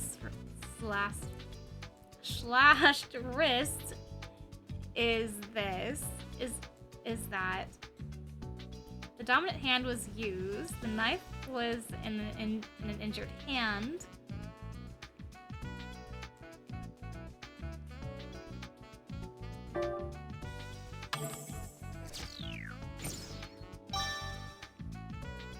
Yes, the deceased would have had to hold the knife in his injured hand to cut his left wrist. Then he would have had to cut deep enough to sever the artery, putting pressure on his broken finger. Even if he was right-handed, this situation just doesn't add up.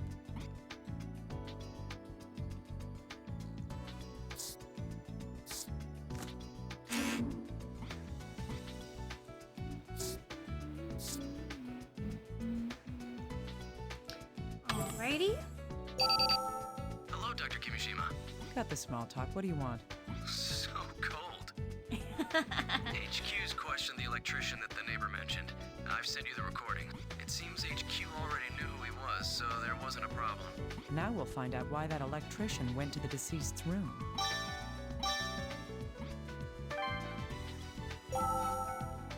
Liam Richardson, age 31, male. The electrician who visited Dennis's room the day of the incident. He was asked about what happened that day.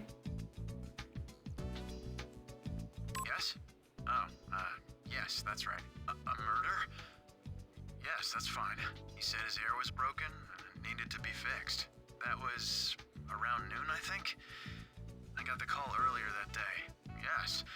He said he needed it fixed that day, so I went straight there when I finished the job.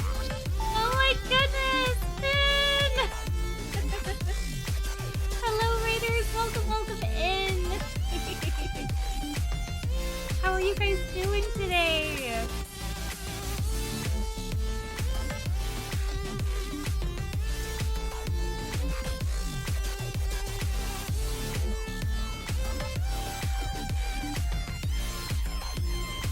Oh my goodness!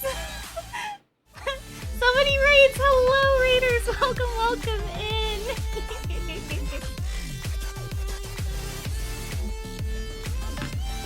I guess I should go over the just chatting screen to introduce myself!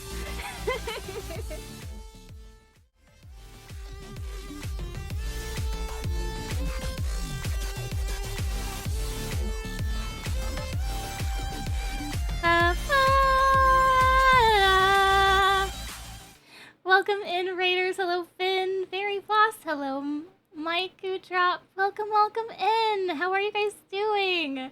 I'm doing pretty well. What did you guys get up to today? Did you guys raid me together? Was this planned? But welcome in, Raiders. My name is Citrina Shutterbug. We do a lot of cozy things in here.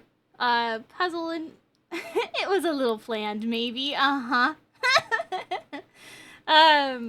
We do a lot of puzzly fun things in here, including games like Ace Attorney. I would consider this game kind of puzzly in a way. Well, as far as the forensics part of it is. And then we play some farming sims like Stardew Valley and a couple others. We were playing Escape Academy. That's my favorite game. How'd you guys like it? Did you guys, what else did you guys play? What did you guys see? It's my favorite game, by the way. I love that game. Fave game ever? Not ever, but it is one of my favorites, yes. We escaped Fiddlestein. Oh no, Finn. We thought we got through the winter. Nice! That's a great season. I enjoy that game a lot. I think you guys will love it. It's a fun game to play through. There's a lot of like DLC and things as well. I still need to play Escape Academy. You really do, Annabelle. It's a great game. I think you and Nex would be good at it together. But hello. We're currently playing through Trauma Team, so there's some themes in here that could be rather disturbing for some viewers.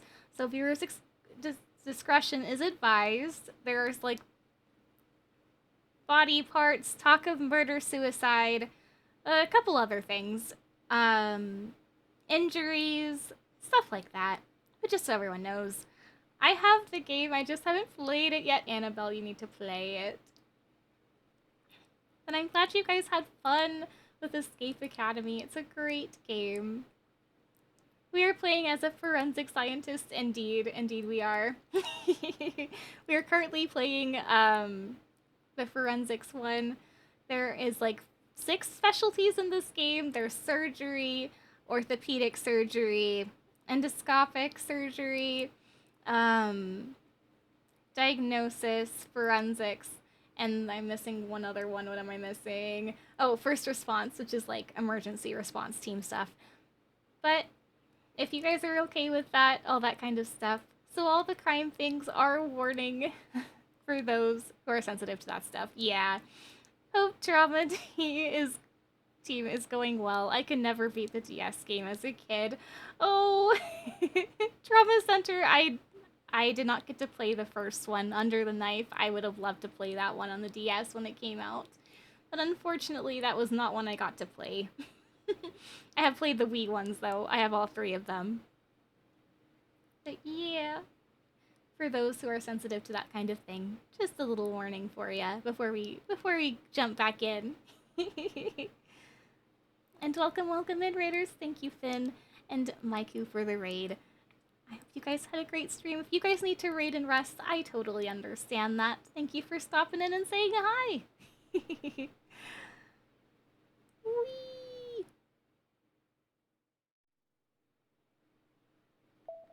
Yeah, it was really quick. All I had to do was swap out a cable. Right. I think I was only there for about an hour. Yes, I fixed a seat. Meow! Hi, Boar! Welcome in! Just an hour, so there's quite a gap between the when he left and when the fire started in the room. Yes, I fixed his heater. The customer? Well, the way he looked, I wouldn't be surprised if he committed suicide. I see, so the deceased seems like he might be suicidal. The way he looked, I wouldn't be surprised if... Around 3 p.m.? No, I wouldn't have a clue. I was already fixing a washing machine at my next appointment's house at that time.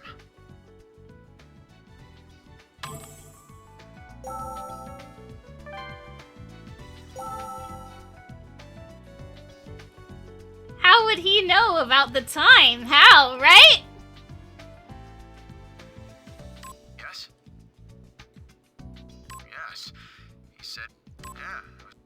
Right? Yes. Well, around 3 p.m.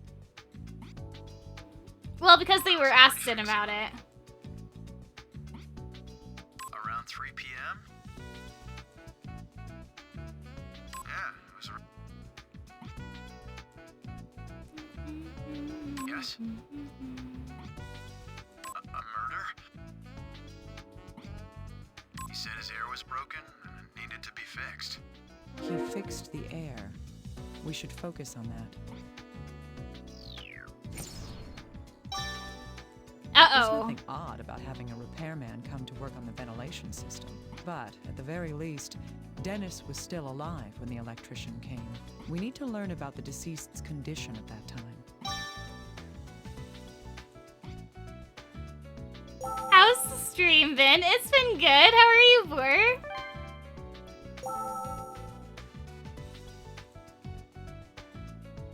Yes? A murder? That was around noon, I think? Yes. He said he needed it fixed that... Yeah, it was really quick. Right. I think I was only there for about an hour. Yes, I fixed his heater. The customer? Well, the way he looked, It wouldn't be surprising if the deceased committed suicide.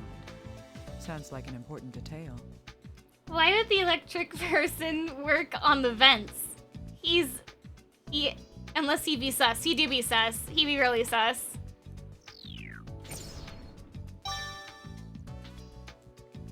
Does that mean the deceased had a motive for killing himself?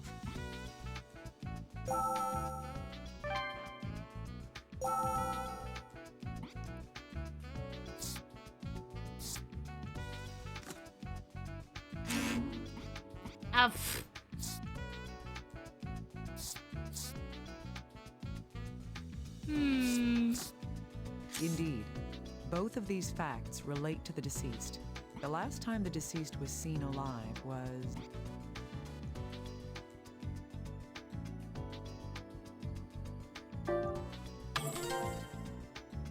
That's right. At that time, he seemed...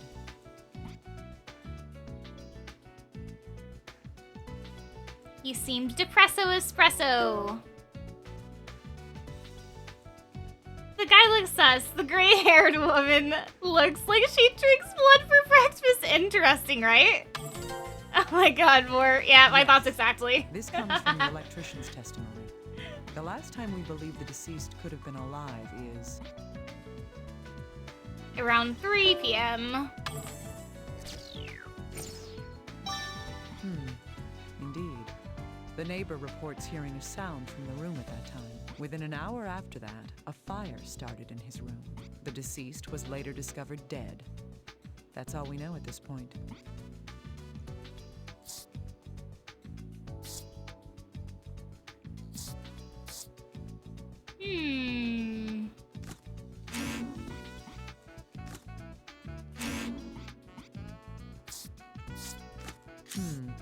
Yes, these pieces of information do go together.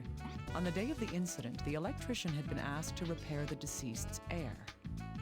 The electrician went to the deceased's room at noon and left after finishing his work. So put me up to speed. What's going on? What are we investigating? Is the Rock president and have you hydrated yet? I have not hydrated yet. I can hydrate. We are investigating a murder, suicide, possible murder, possible suicide.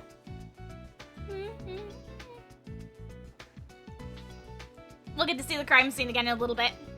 I'll show that to you when we get there. Thanks for the hydrate.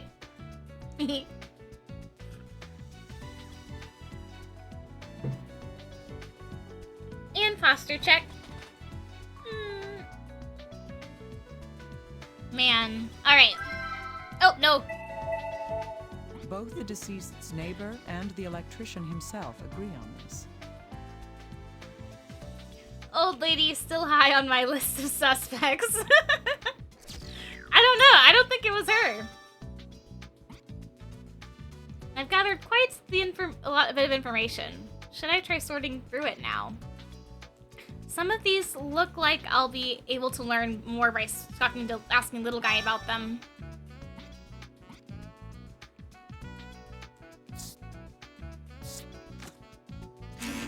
Oh, nope. About this one.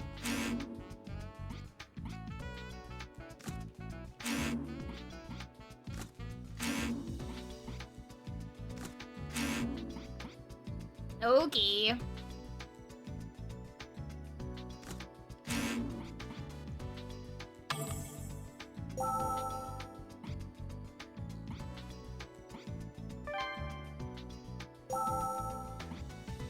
Hey, little guy. I want to go through the information that we've gathered so far. Alright, let's piece it all together step by step. Let's do that. The deceased, Dennis Taylor, was found dead in his apartment. Let's see. His body was discovered because... A fire?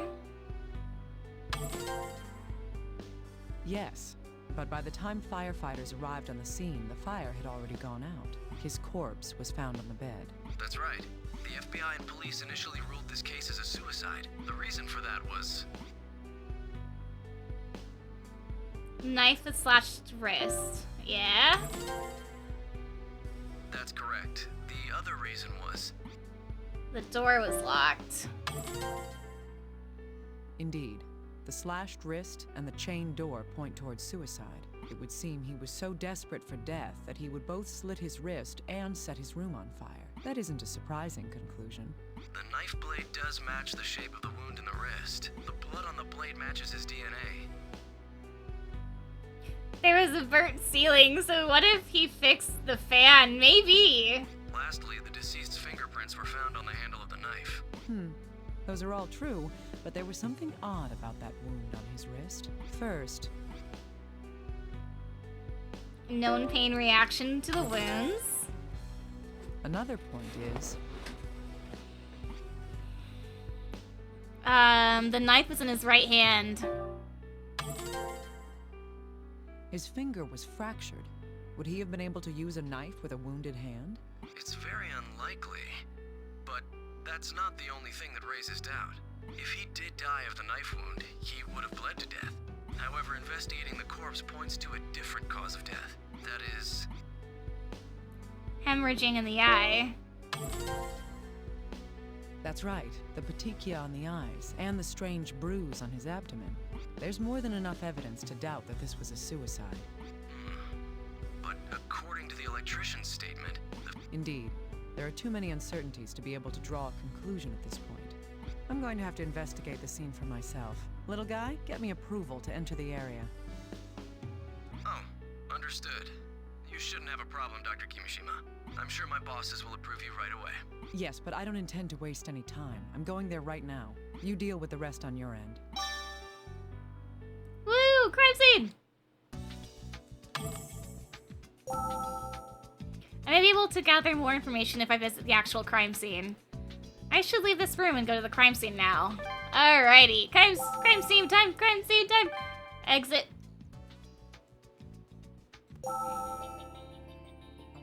Right, you're playing this on the Wii, which means we can see the cursor on the screen. Yeah! Now I need to begin investigating the scene. I have returned! Welcome back! The crime scene is now available from now on. You'll be able to visit the location whenever you want. Awesome!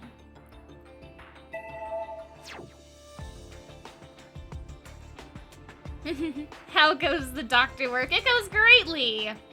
Welcome to the crime scene. Alrighties.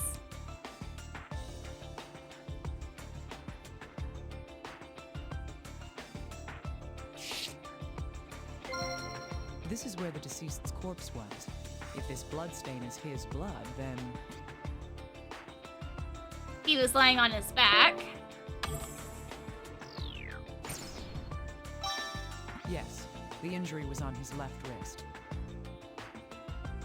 Why did you broke it? I don't know. From the position of the bloodstain, it would appear he was lying face up on the bed. There was only the one bloodstain, so he didn't move around much after his wrist was slit.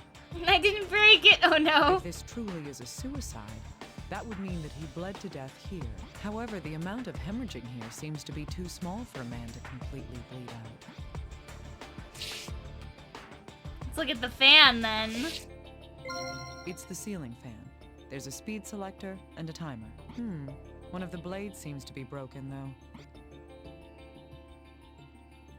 It seems strange that the ceiling fan was broken in Dennis's room. This is odd because the fan is not in season. The fan is still new. Repairman came that day. Oh yeah, the repairman came to come say hi. Why didn't he fix it?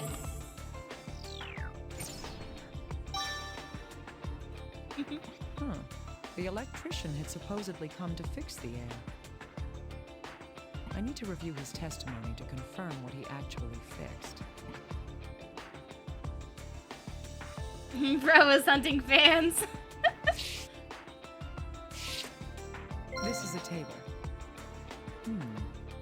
No! Now that I look closely, the burns are most severe right here. What was burning here? It was the air conditioners, I tell ya. They've been at wars with fans for years. If I send this for analysis, I might find out what was on fire on the table.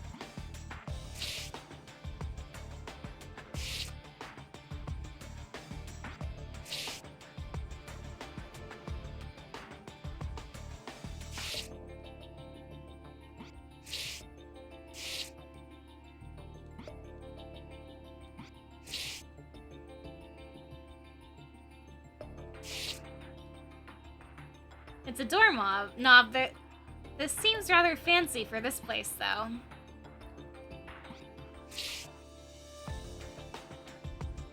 May I have a taste? No! No tasting the ashes for her. Alrighty.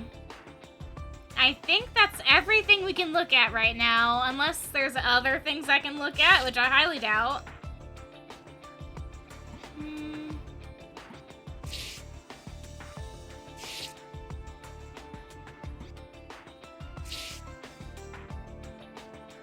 Is that fire alarm on the roof? I think so, yeah. Why is the drawer all open? I don't know.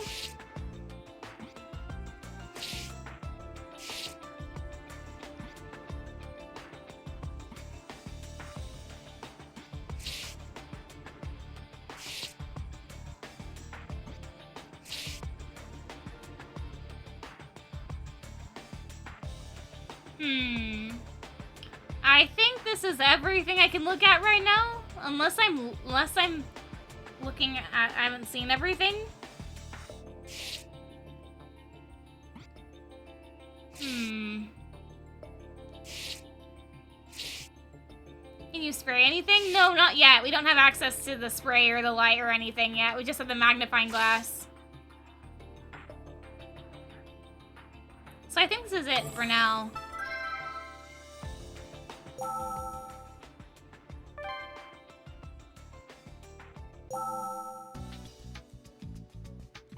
Crime scene once again. What?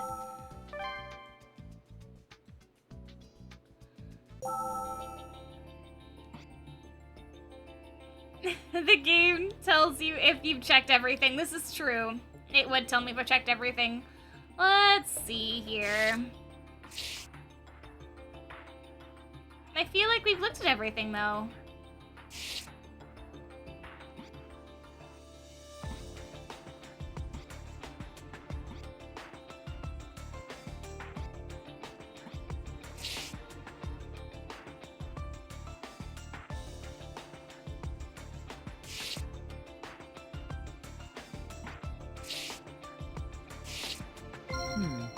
Who's this in the picture? The deceased's friend? I see. I was so caught up in the case that I didn't check the man's background. Hello, little guy. Can you hear me? Oh, yes, I hear you. Did you need something, Dr. Kimishima?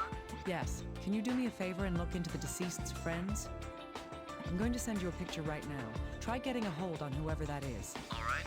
Is there anything in particular you'd like us to find out? Let's see. First, about the deceased himself.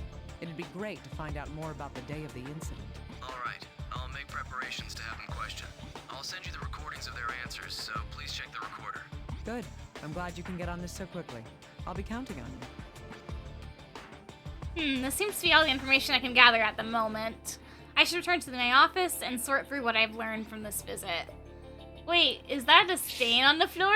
Yeah, there is a stain on the floor. It looks pretty clean, huh? Very sus.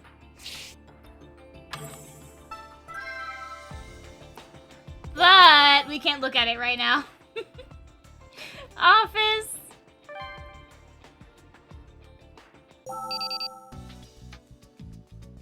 Clean my butt. Dr. Kimishima, I forgot to tell you. We interrogated the man in the photo that was found in the victim's room. As usual, I transfer the voice data over to you.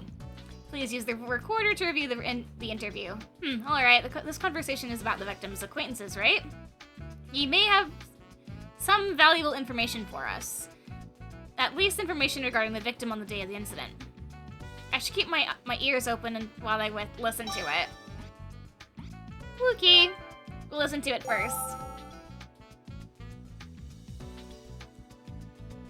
James Morton, 29, male, Dennis's friend.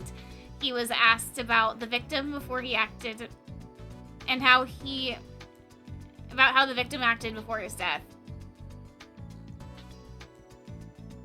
And that's a lot of voice recordings there. They look so sus, they really do, don't they? Come on, man. Why are you calling me out here? Huh? You want to talk about Dennis? You're better off asking his girlfriend. So this has to do with a deceased acquaintance. I'll have to remember this.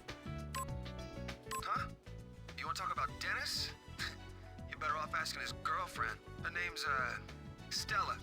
Yeah, she's at the club down on Roulette Street. A club on Roulette Street. Her name's Stella. Yeah, she can probably tell you more about Dennis than I can. That guy, huh? No, nothing. He's a friend of mine, you know? I don't hate him. I mean, we'd been drinking together the night before he died, after all. So he's been with the victim until the morning of the incident. We'd been drinking together the night before he died, after all. He did seem pretty flush recently, if you know what I mean. Are we going to the club? No, we aren't, unfortunately. So Dennis had money. I wonder how he got it. He called me up out of the blue and said he'd pick up the tab that night. That wasn't really important. It was just how he normally brags. He was all proud of this red Portland Jacks t-shirt he was wearing too. The red ones are a limited edition or something. They're pretty rare. Didn't you know that? Lame. His job, huh? Yeah, he worked at this crappy little bar in some back alley. I wonder how bad it'd have to be for this guy to call it crappy. His job, huh? Yeah, he worked at this crappy little bar in some back alley. Then again, you probably can't really call it a bar either. How did he make his cash? Psh, who knows, man? I don't. Hey, that's why I said you should be talking to his girlfriend. Hey, you guys seriously think that he offed himself? It's just stupid. And he was one sharp SOB, always looking out for himself. I mean, he always thought that if you had no money, then you should get out and steal some. You really think someone like that would just kill himself? Well, it's got nothing to do with me anyway.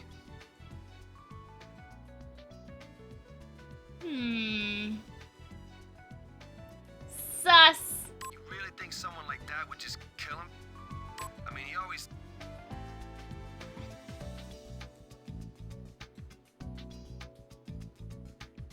What you want? Maybe he ain't that sus. Maybe he ain't. But he might be. Huh? Her name's, yeah, she can probably tell you more about... That guy, huh? We've been...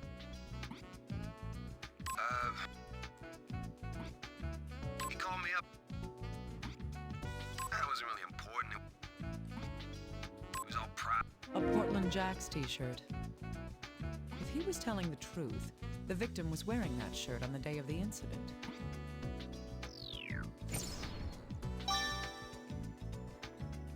In any case, after hearing this testimony, it seems hard to believe that the deceased would have committed suicide.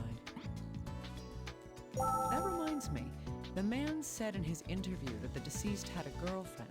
I wonder if HQ knows who she is. This is worth asking Little Guy about. Yes, did you call Dr. Kimishima? I need you to look into somebody for me. A woman named Stella Abbott. Oh, the deceased's girlfriend?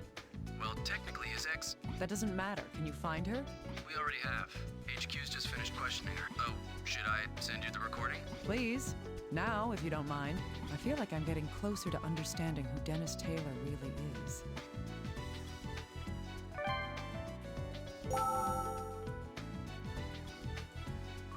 We don't have it yet. Something's not right. According to the victim's friend, the victim was wearing a t-shirt the day that he died. I may be able to learn some new information I've gained from here. I should take another look at the victim's personal effects. Ooh. Okay.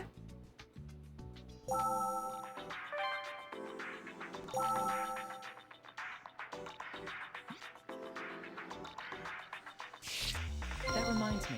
Someone mentioned the clothing that the deceased was wearing on the day of the incident.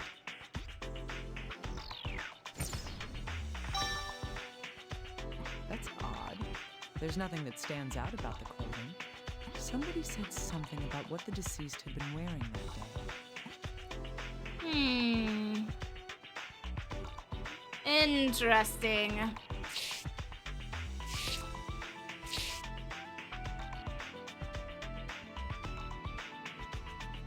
He had a red shirt, yeah. Trauma Center only played the ones on the Wii, but glad. But still good stuff. Help, I'm working in 5 chance. Hope stream goes well. Thanks, Artie. Wear the red shirt? I don't know.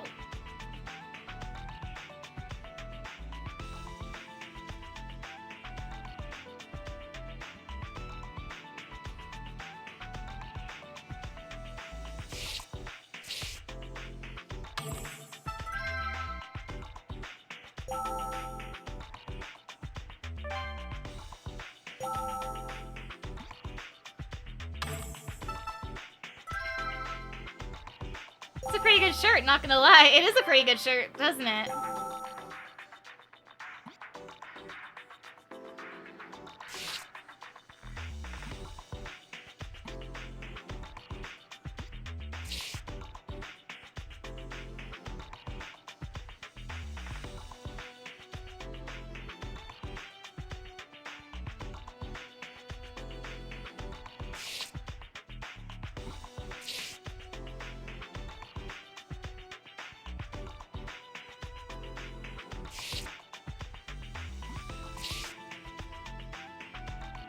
I think that's everything, isn't it? I don't think there's anything else we can look at.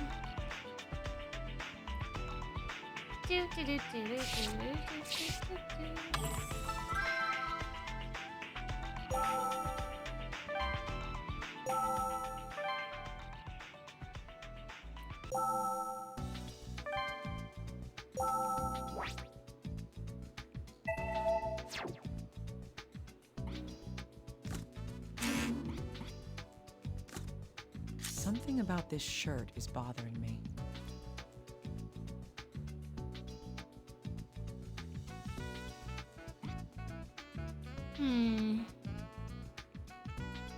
There's a large discrepancy between the clothes found on the body and the testimony of the one who saw him earlier. Different color. That's right. Sus. The deceased was apparently wearing a red t-shirt on the day of the incident. Did he change after he got home? Or was there some reason for changing his shirt?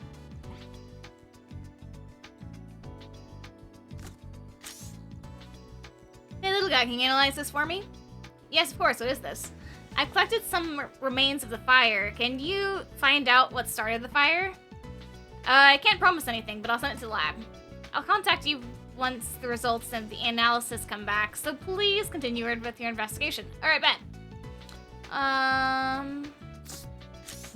This does raise some doubts. The electrician supposedly came to the victim's room to fix his air, but he didn't repair the ceiling fan? Or did the fan break after the electrician had left? In any case, I'll need to hear his account again. What was fixed? Okay, okay.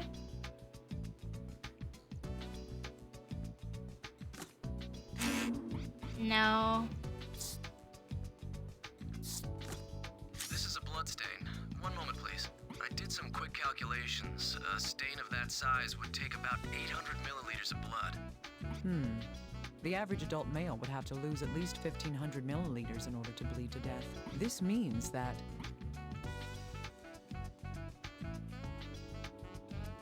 He might not have bled to death.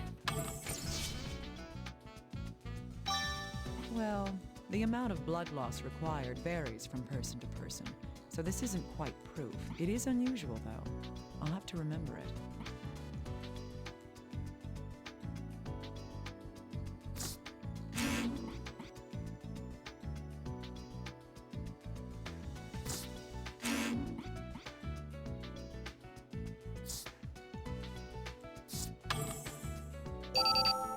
Dr. Kimishima, did you receive the voice data? From the deceased's girlfriend? Have you sent it?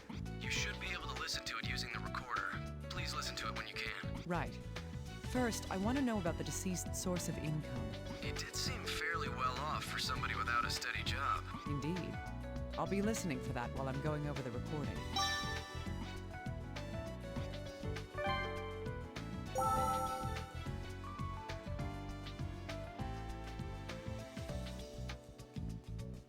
Hey, Citrus. Hi, Adobo. How are you? How are you, Dobu? And chicken. Welcome, welcome in. Oh, boy. Yes. He said he needed it fixed. Yeah, it was really quick. Right. Yes, I fixed. Right. Yes. He fixed the heater. Something about that seems odd. How are you doing?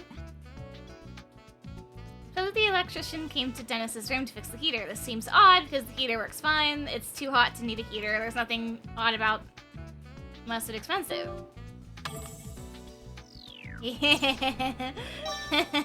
Yes, the deceased's neighbor mentioned that. Summer is already starting. And yet, on the day of the incident, the deceased wanted to have his heater repaired? There's Just chilling something after dinner. strange Very about nice, this very after nice. all. It was not too hot for. It was too hot for a heater, right? Yeah, agreed.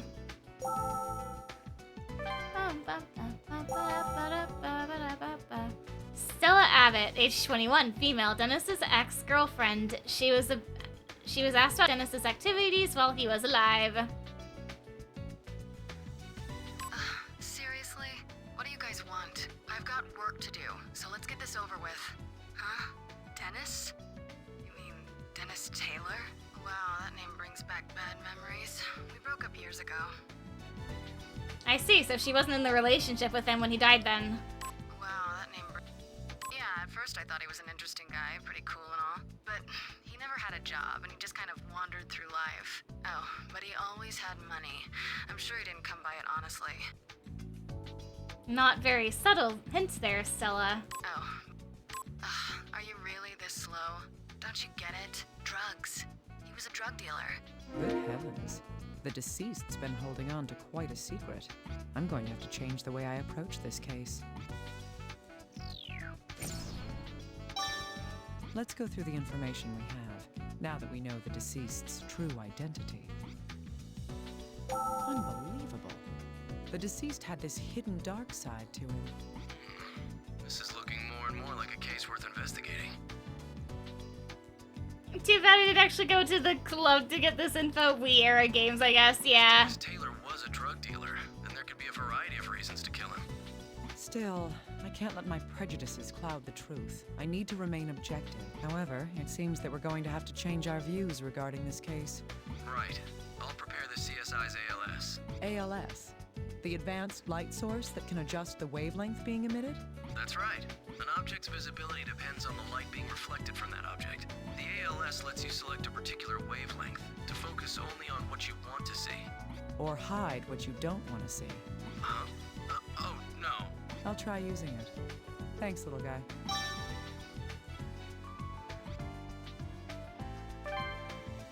So just me, or does anyone else instinctively follow the yellow dot on the screen? I mean, I'm secretly a cat. Oh no.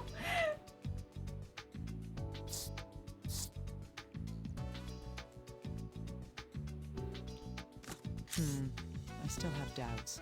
My main concern about this is... The reason most people use the ceiling fan is for air circulation.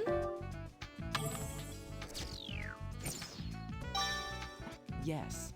Fans circulate air within a room. Cleaning, obviously, yeah, right? I'm outing my hands on the screen. But I can't catch the dot. If the owner was having his air system fixed, the fan should have been considered part of it. Why then would the electrician fix only the heater and not the ceiling fan?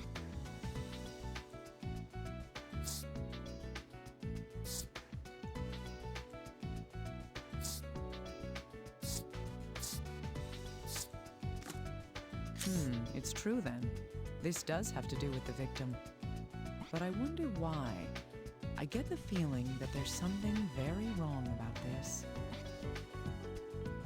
The two accounts from the people who saw Dennis seem to differ dramatically. The difference is Dennis's behavior. This one... Ooh! A solid evidence card. Nice.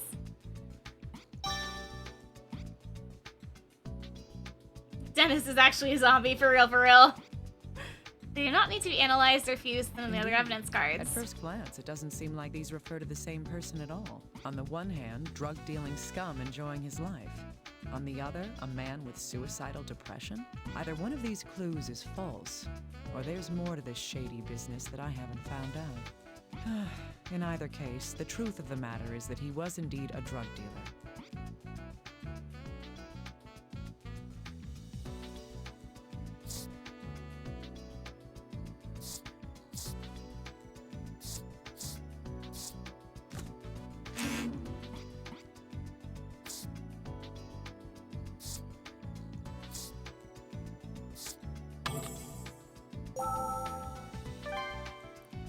Is there still more I can do around in here? I don't think I can. Not enough blood. Broken fan. Sign of asphyxiation. Okay. Let's go to the crime scene. Maybe talk to little guy? Maybe. Let's see. Let's talk to little guy. Let's see what he says. Hey, little guy. We're getting the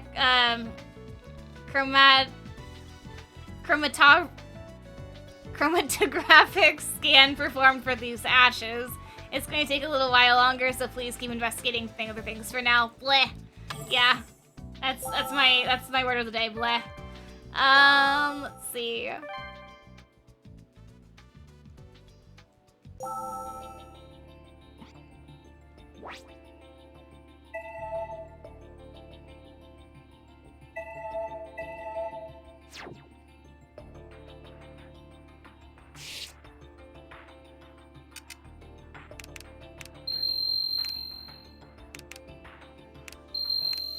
There's white powder scattered on the floor.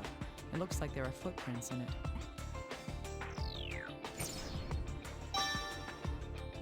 White powder on the I floor. guess what this powder is, but I should send it in for analysis just in case. It looks like Coke. It does, doesn't it?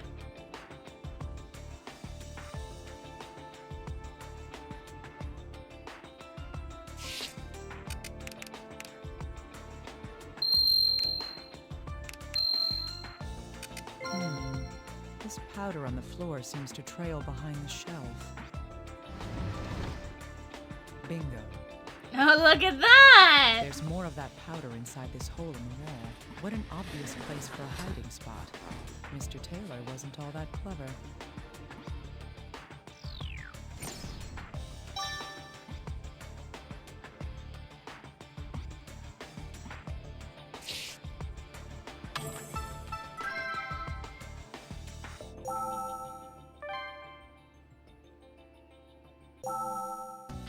I need more information about the white powder that I found in the crime scene. Do-do-do-do. I think we have a pretty good idea of what this is. I'll have it investigated in any case. Can you please wait? Yeah, I can wait. That's fine. Dr. Kimishima, about that white powder that was spread on the floor. Quick sniff just to make sure. There were traces of drugs found within it. A number of different sets of footprints were identified in that powder as well. They all belonged to the firefighters, police, and you, of course. I see. That means...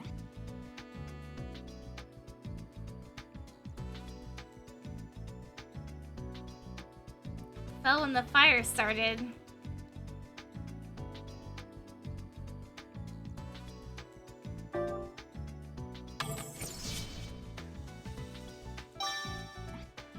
Exactly. That would be the case. The room belonged to the deceased. If the drugs had been spread on the floor before the incident, his footprints should be there as well. But the only footprints in the room were from people who had entered after the fire. This would mean that the drugs would have to have been spread before or soon after the fire began. Gotta take some home for evidence. Oh my god.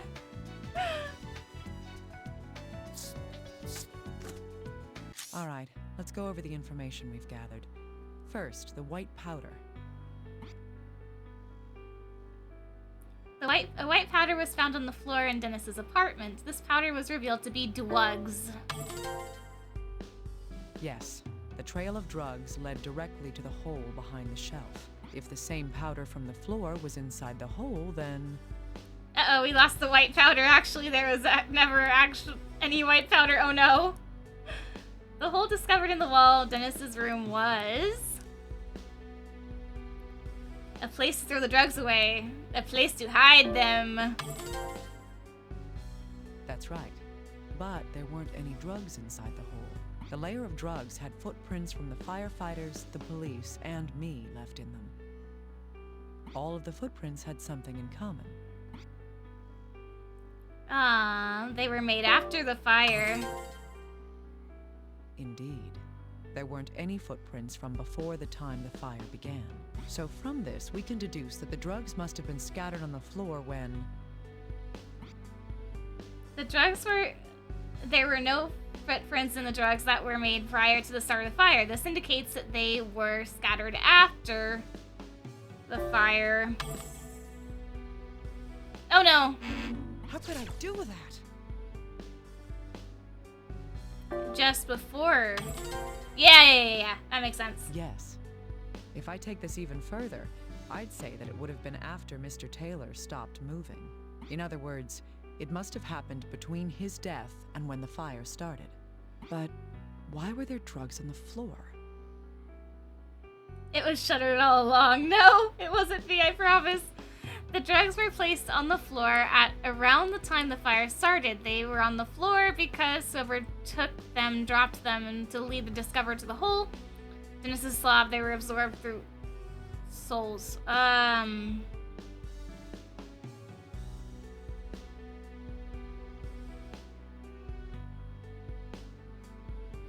So pasta is made from dough, consisting mainly of flour and water. So essentially, bread is pasta is bread.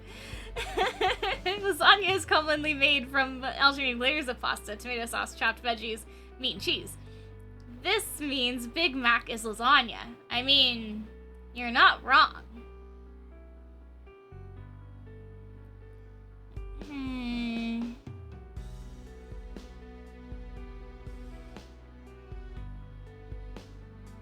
It's one of these two options here. I think it's this one.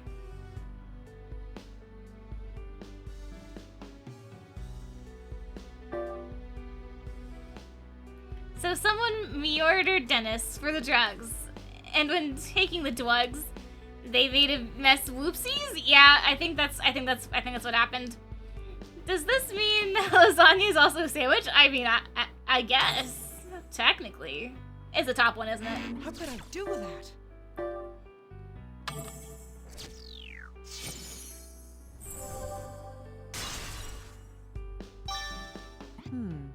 Yes, they must have spilled out when someone removed the drugs from the hole in the wall. Hi, Alex. Welcome in. Dennis Taylor was killed, and someone walked out with the drugs. I'm starting to get a clearer picture of what happened here, but I need to move on to the next step. I should consult with the little guy about this. Dr. Kimishima, have you confirmed that it's a murder after all? I don't know how you heard about that so quickly, little guy. Have you been eavesdropping on me? Huh? What? No, Why didn't you tell me you can make Bugs Bunny impressions? I mean, I don't know. Forget it. I can see right through you. Trying to be Twitch safe with words. Yeah, fair enough. Oh, right. I have a new tool for you.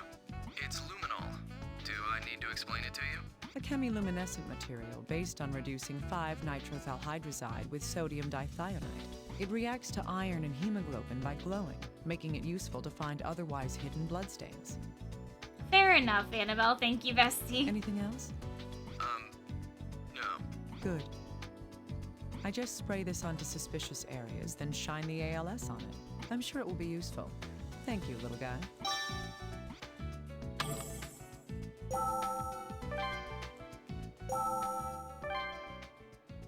Luminol, they stole it from yeah, they did. They did.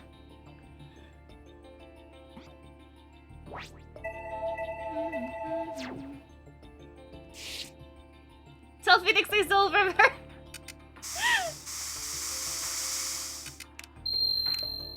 So there were bloodstains here too. If these are from the deceased, we may be able to use this with something else that we know. Thank you for the hydrate.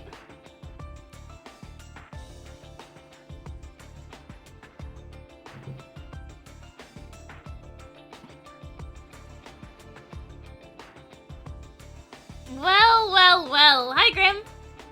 Look who's back. I know.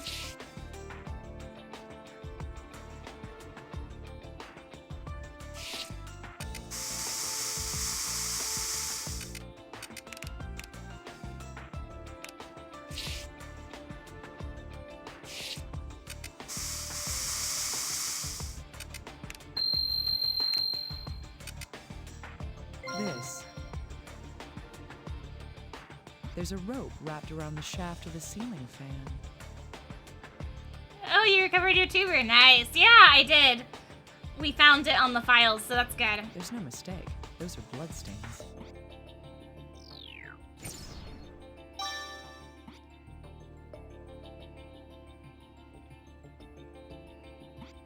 How's the new PC? I don't have the new one yet. I'm still using my old one, but it got... My brother completely wiped it, like, clean, so now it's being... It's running a lot better, I think.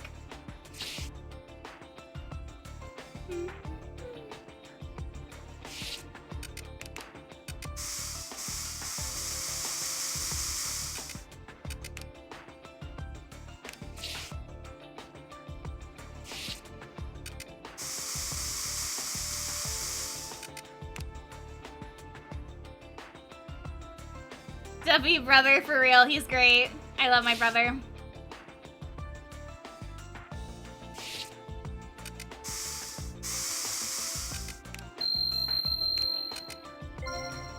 Huh. There's a reaction to blood on this screw that's securing the doorknob. The screw seems rather loose as well.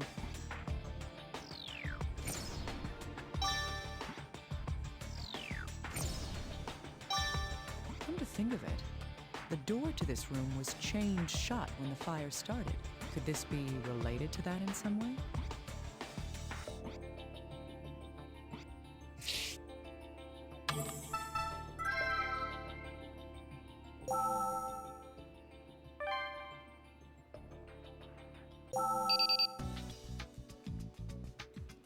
Doesn't look like I'll be able to learn any more information from the crime scene. I should sort through the information I've gathered. Vet. Oh, Dr. Kimishima, sorry for the wait. The analysis of the burnt material has come back from the laboratory. Calcium hydroxide was detected in the sample. Calcium hydroxide? You mean... Yes, small amounts of quicklime were also detected. Quicklime is a substance that releases a great deal of heat when it reacts with water. Huh, I see. So this was...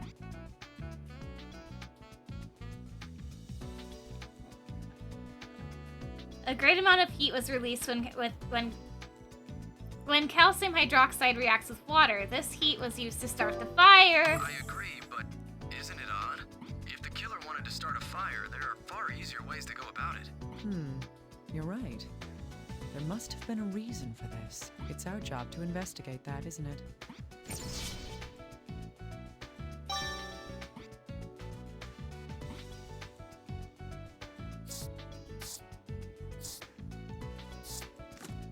Dr. Kimishima, we've identified the blood on the screw. It's a DNA match with the victim, Dennis Taylor. Why would his blood be there, of all places? It's simple. What happened was...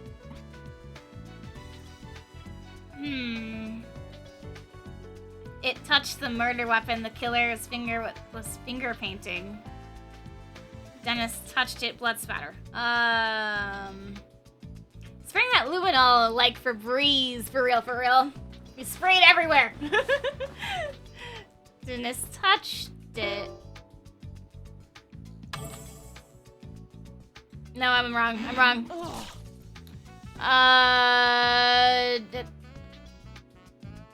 Blood splatter. Wrong again. Concentrate.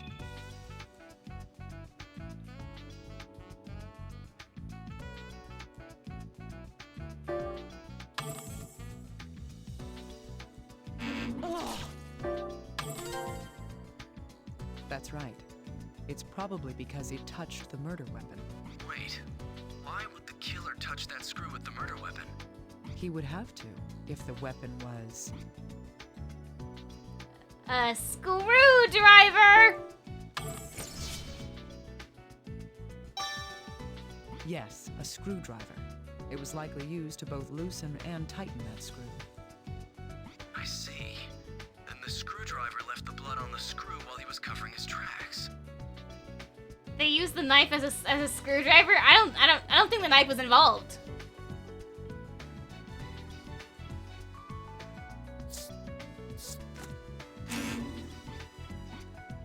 Oh, and look at that shape, right? Look at the shape, isn't it?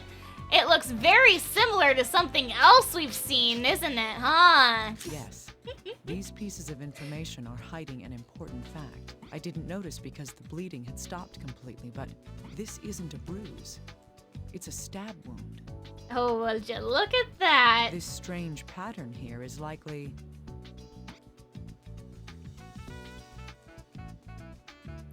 The distinctive bruising on the corpse's abdomen was created by the screwdriver handle.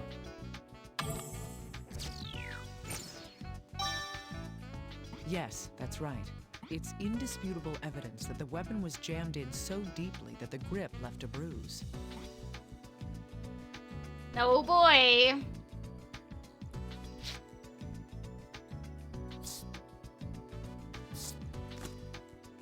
Yes, these two pieces can be combined into one. The rope wrapped around the ceiling fan is what caused it to break. The question now is why there was a rope around it in the first place.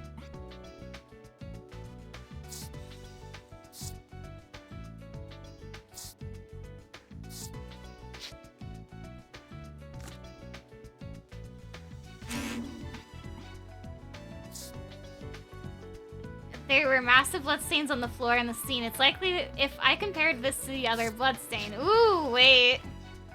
That's right. There were 2 different bloodstains left in the deceased's room. Now, which of these bloodstains happened first?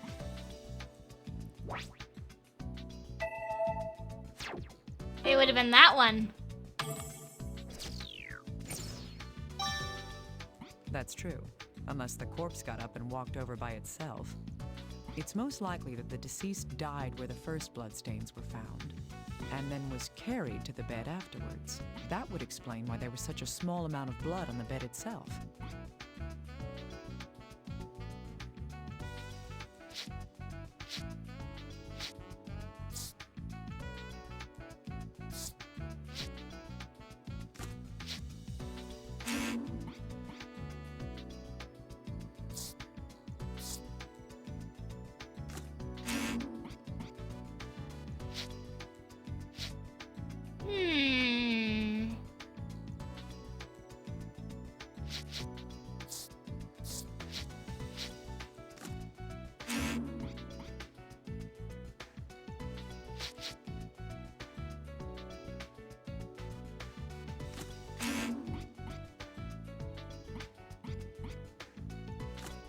What's this?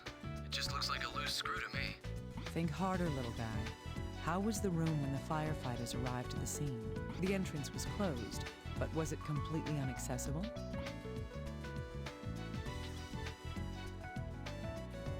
Was chained and deadbolted.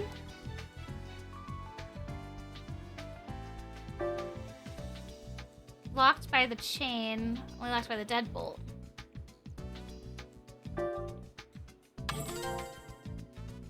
That's right. The chain on the door had been attached, but the door itself wasn't locked. Sorry, but the door only opens about 15 centimeters with the chain attached. I don't even think a small child could get through a space that small. You're so unimaginative.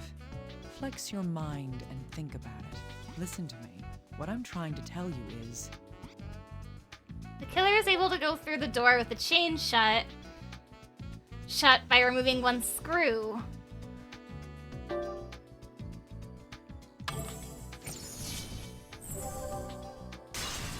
Dig.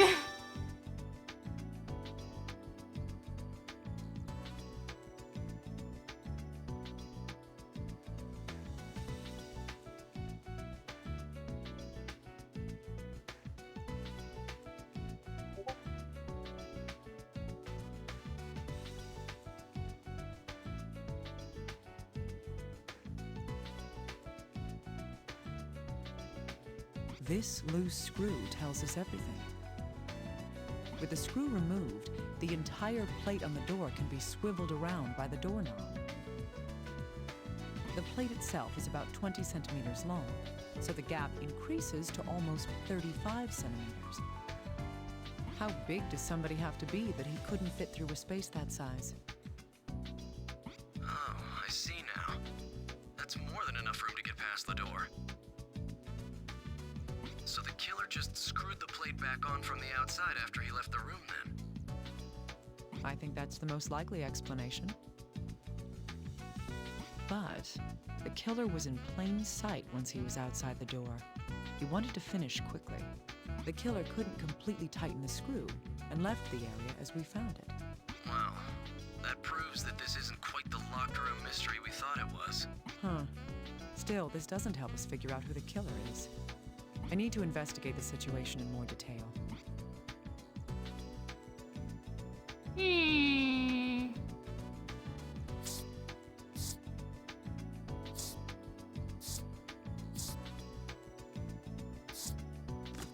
The fire began near the fallen table. Calcium hydroxide was found in the substance on the floor there. Calcium hydroxide is formed through the reaction of quicklime and water. That reaction creates something else as well. Heat is created. Yes. Quicklime releases 65 kilojoules of energy per mole when it reacts with water. This was the method used to start the fire in this room. First, you would place a glass of water on the table. You would also put quicklime around the floor and on the table near the glass. When the table falls over, the hydration heat caused by the reaction would cause a fire. But why would the killer go through such a complicated plan to start a fire? To delay when the fire started. Dang. That's right. If all he wanted was a fire, he could have just set something on fire. The killer needed to have a delay until the fire began. That's why he devised a plan that made use of two components. The ceiling fan and rope.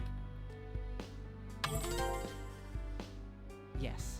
This trick relied on a ceiling fan and a rope. The killer wrapped one end of the rope around the fan and tied the other to a table leg. When the fan activated according to its timer, the fan wound the rope up, flipping the table over and spilling the water onto the quicklime. However, there's still one basic question left to be asked. Why did the killer have to set the room on fire in the first place? Why go through this extravagant setup to make it happen? The reason for that is... So deep, right?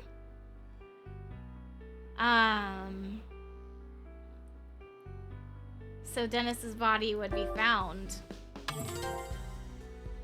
Exactly. Due to the fact that there was nothing flammable added to the body itself, the culprit never intended for the corpse and the evidence to be destroyed in the fire. Instead, the killer wanted to cause a commotion that would draw attention to the corpse. Now then, why would that be?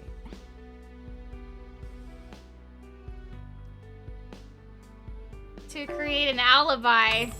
That's right. By delaying the start of the fire, the plan was to have enough time to create a viable alibi for when the fire began. It's easy. I mean, with this method of misdirection, the culprit could start a fire hours after having left the crime scene entirely.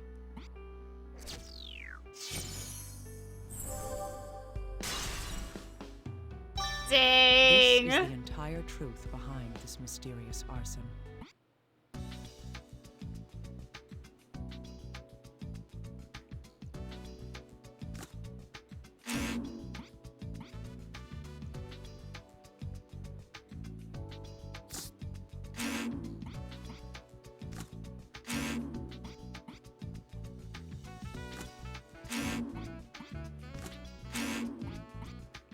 I just want to make sure there's something else I can put together.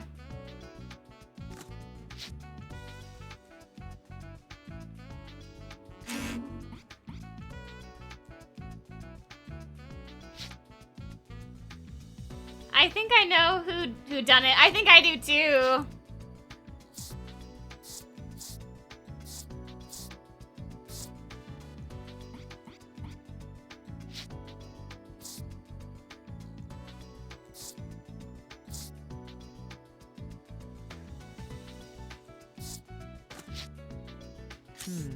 Yes.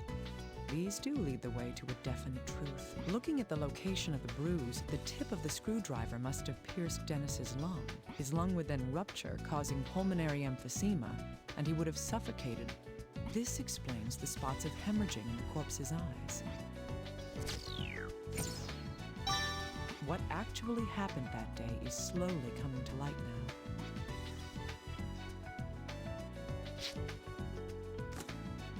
Yes.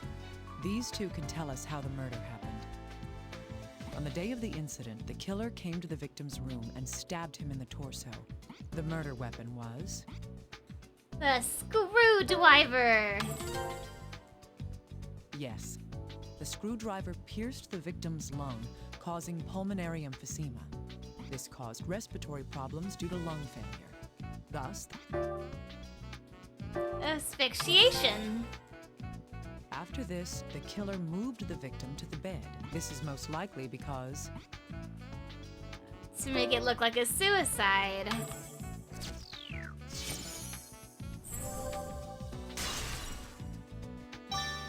Indeed. The murderer then arranged the corpse to make the death appear to be a suicide. That is what I believe took place, according to the evidence we have gathered.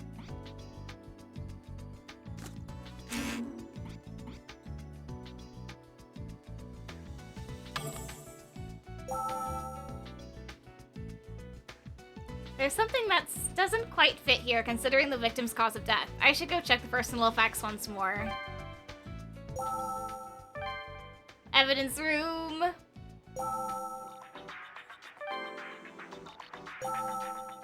I found the true cause of death.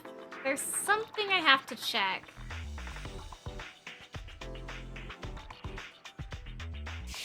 This is odd. There's something missing that should be here. If the puncture wound in the abdomen is the true cause of death... there should be blood stains from the stab wound! Right. There should be blood stains and a hole where the screwdriver went through his clothing.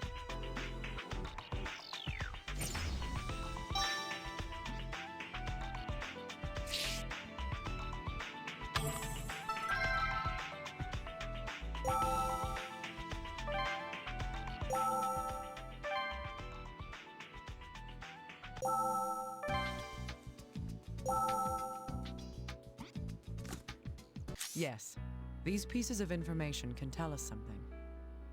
According to Mr. Taylor's friend, on the day of the incident, Dennis had been wearing... a red t-shirt.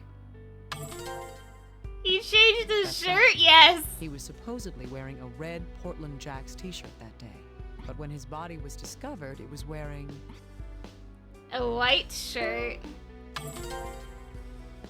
Yes. His corpse was found wearing a white shirt.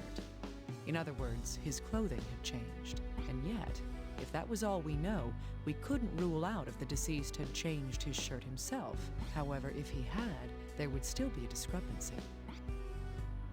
No indication of stab wound. Yes. The corpse had a wound that wasn't reflected by the state of the clothing it was wearing. There's only one answer to this puzzle, and that is... external trauma on the body does not match the one on the clothing. That means...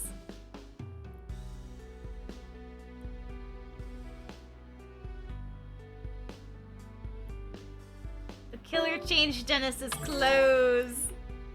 Oh no! Whoever had killed Mr. Taylor replaced the shirt he was wearing after killing him.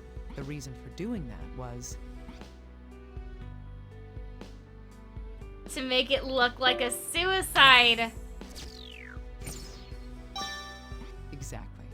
It was probably to hide the stab wound and make us believe the cut wrist was the cause of death. The killer staged the suicide in order to mislead us. I see. These two are related. There are no vital reactions to the broken finger. That means the damage occurred after death. Considering that the killer must have changed the victim's clothing after death.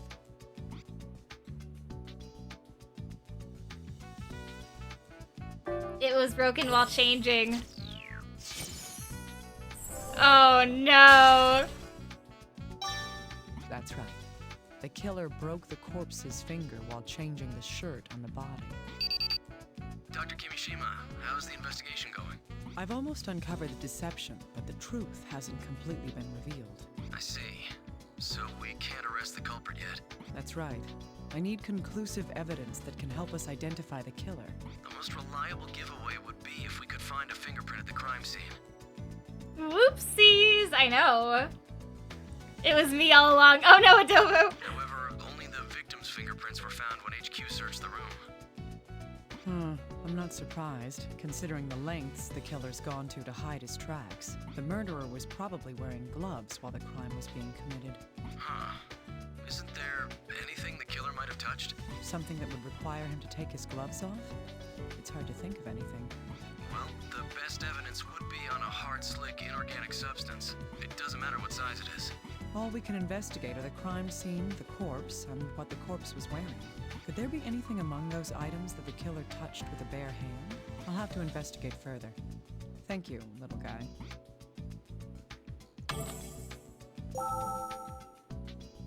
We'll know for certain if I can find a fingerprint, but where can I find something hard and smooth on the corpse or the personal effects? Where is anything like that? In any case, I should take a look.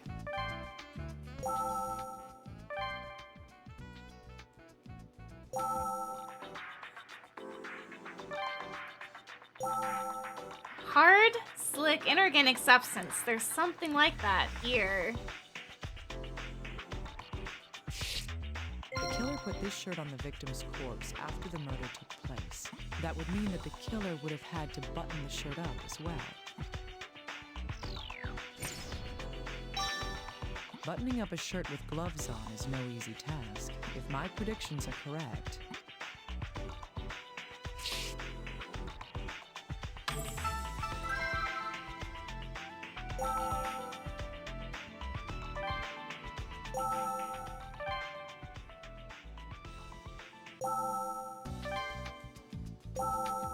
Hey, little guy, will you examine this for fingerprints for me? Buttons on the victim's clothes, huh? I'll look into them right away. One moment, please. hopefully this will help us find the identity of our mystery murderer. Dr. Kimishima, it was there. I found it. There's a fingerprint from someone who isn't the victim. It's, a right thumb. Great. Run the print through the list of registered offenders immediately. Leave it to me. Such an attention to detail has gone into this. It can't possibly be a first-time offender. There has to be a match for this fingerprint in our records. I sincerely hope so. This case should be over soon.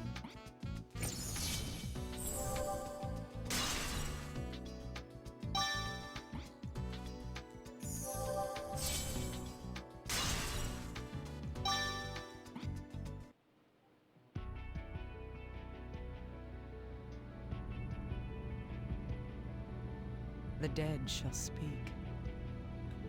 Let's put together the truth of what happened here. The victim in this case is 30-year-old Dennis Taylor. As there's no motive for murder, it's a suspected suicide. However, the victim had a hidden other side. This card is the one with proof of that.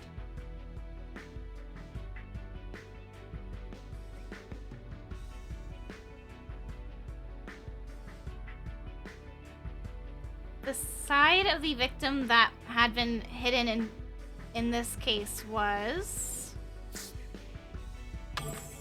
Yes. While he did work at the bar, he also dealt drugs. This case is related to the victim's drug activities. The proof of that is on this card.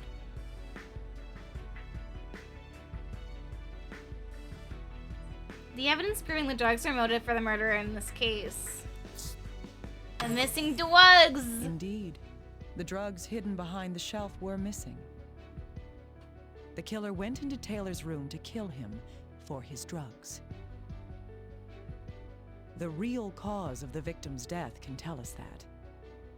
I know that because of this card.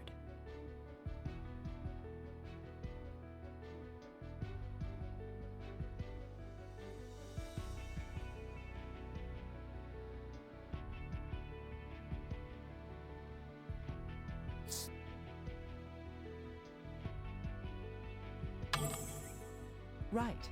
The wound on the wrist was not the true cause. Next, the killer disguised the murder as a suicide. This card proves the misdirection used to hide the murder.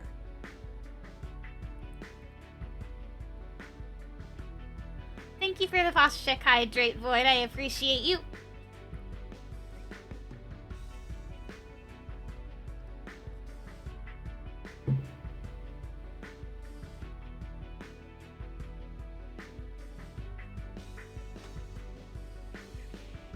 Hmm.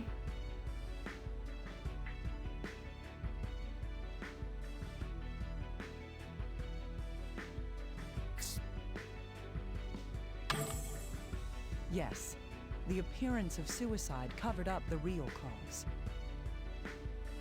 The next topic is the secret hidden in the room itself. The murderer used a trick to create a locked room mystery. It was made to seem as if the victim was the only one there.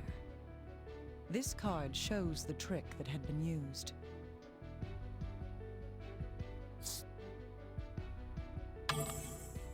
Exactly. The killer thought this would clear his trail. And yet, the culprit had one more way to hide from suspicion. That was to hide when the murder itself took place. This card shows how he went about that ruse.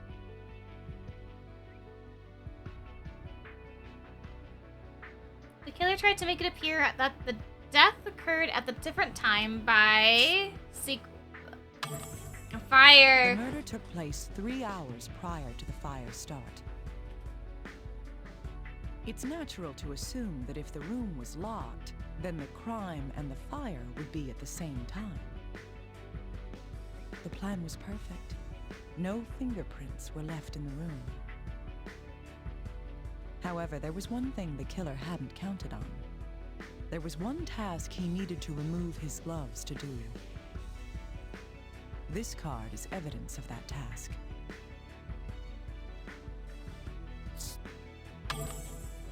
He probably couldn't button the clothes with his gloves on. No matter how small the buttons, they were still prints. Even a fragment of a fingerprint can be used to identify him. The victim must have been surprised. After all, he thought the killer was a customer.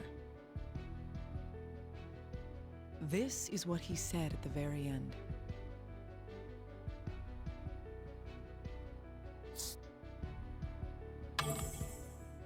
Stop! You! No!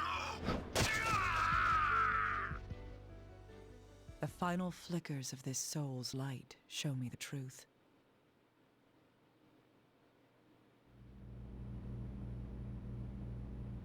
And there it is. Yep. Who's there? I'm sorry. I must have surprised you. It was him! You're that electrician. Why are you here? Oh. Oh, yeah. I was called up because Uh-oh. I need to have it fixed by tomorrow. Run, girl, run! That sounds difficult. Right? Oh, God, no.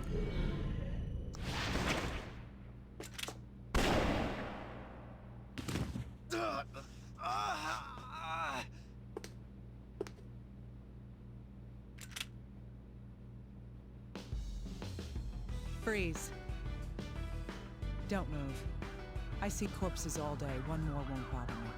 Oh, oh boy.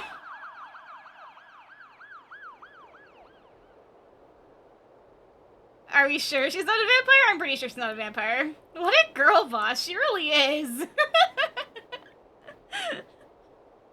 Naomi! Are you hurt? I'm sorry. I should have stayed. I've solved the case. I'll give you my report tomorrow. The report can wait. Naomi, you must think of your safety. Nobody lives forever. Even if I died today, it'd just be earlier than I expected.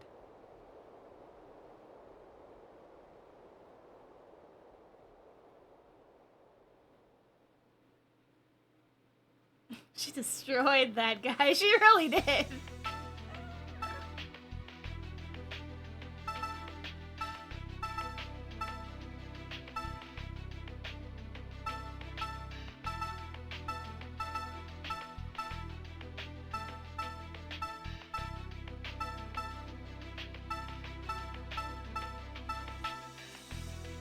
We can do one more before I turn off stream. So I think which one should we do? Should we do,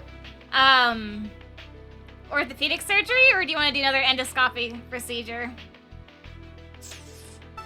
We've got a couple choices here. I think before we go to bed, yeah, it's like 11. We'll do one more.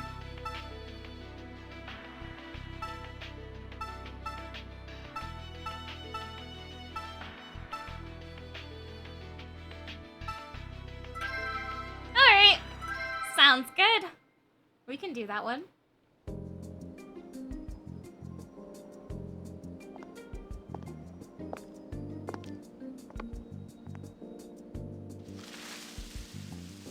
Hey, Tomoe.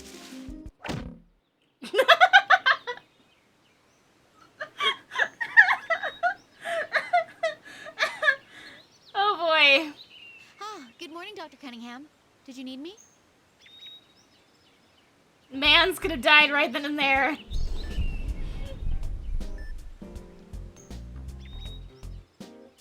You trying to kill me? I don't remember this here. Failing to train would be straying from the path of honor. One must maintain a strict regimen in her life and her heart. All right, I see your point. Anyway, turn on the news. Huh? The news? We bring you back to our continuing breaking news. I mean, why would he walk in the middle of the target of an archer? I don't know, man. Drug kingpin Theodore Gacy was arrested today by a masked man. In transport, Gacy ingested a large quantity of drugs. He is apparently unconscious and in critical condition. Theodore Gacy. That bastard who made a living in smuggling. He'll be here in about 10 minutes. He needs an operation then. Yeah, though I don't care much. The moron ate his whole stash. We need to get the drugs out before the bags open inside him. Hanzo! So, pathology's making an antitoxin for the drugs, but... Shit. I wasn't done, you know. Man, I love these characters. There's not enough saline. Check for Get more in here, please. See to the Let's get these vaporizer. monitors Where's hooked up. Tomoe? We're not getting any readings yet. I'm sorry I'm late. Hanzo, get ready. Understood. Whoa! When did you get here? There isn't much time. Chief, the conference, please. I know that. I was just waiting for you. Let's go. First vampires, now ninjas. This game is even better than I thought. Listen up. The patient's gone into shock. There's no doubt the drugs in his stomach are seeping out. We have no idea what condition he'll be in, so be careful. Understood. Beginning the operation. Theodore Gacy, age 35, male, 66.9 inches, 134.5 pounds. Patient has ingested several packages of narcotics, which are beginning to melt. Side effects are expected. Oh, fun. I love that they remixed the third surgery theme. Let's begin the operation. Got it. The patient swallowed a lot of toxins. If he starts going into shock, it'll be fatal. Once we found the substances, we will use the forceps to retrieve them. Is that correct? Yes, I believe in you. Do it.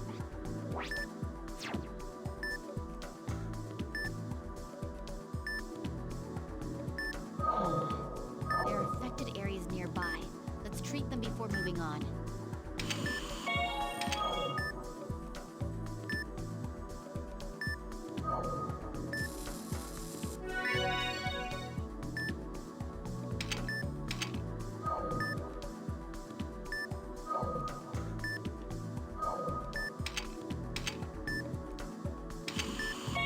We're done treating around here. Let's move on to the next area.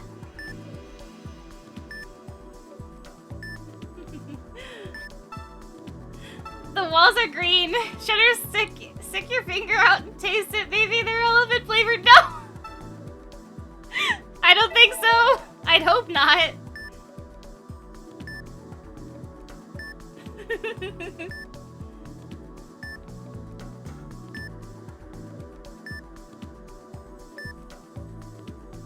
Retrieval target found. You never know till you taste them. This is true. Use the forceps to pull it out. I'll attach them to the endoscope.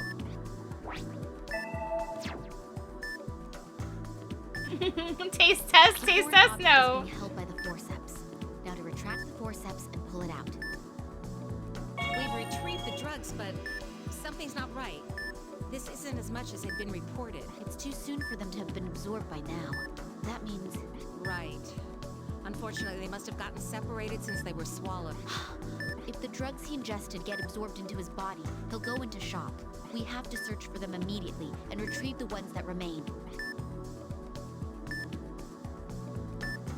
Life juice? Just in case. Okay. Moving on.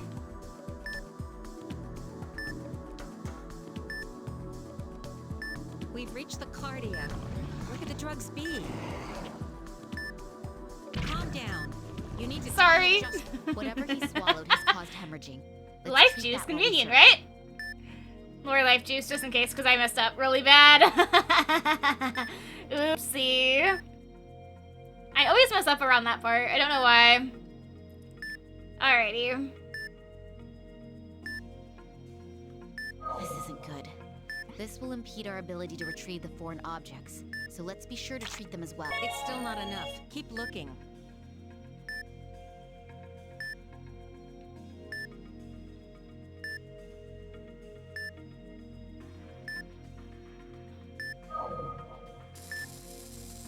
Hemostasis complete. Let's move on. Did you just crash inside person's organs? Yes, on accident?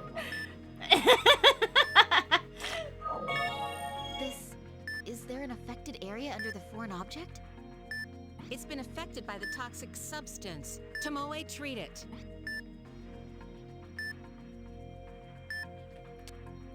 We're not done yet. Let's keep searching for more.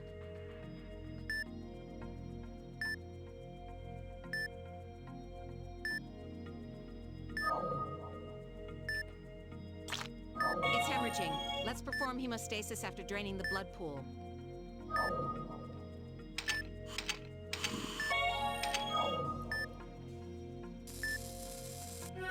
There's another affected area hidden nearby. Let's seek it out.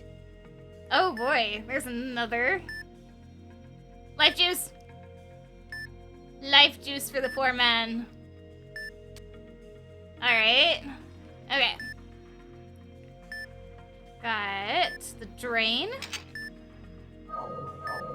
For the blood pools.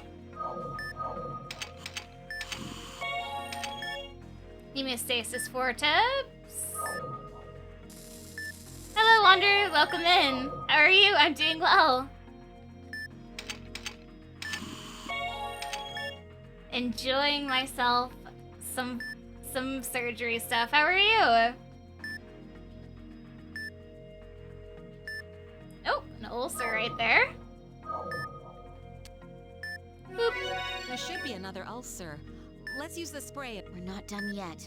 The vitals aren't stabilizing. Let's search.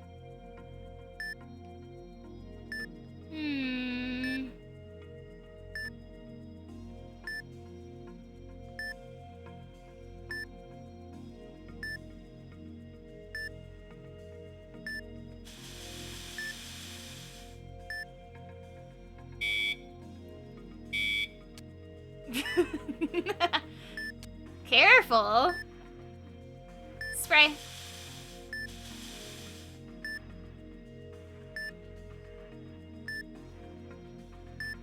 Good.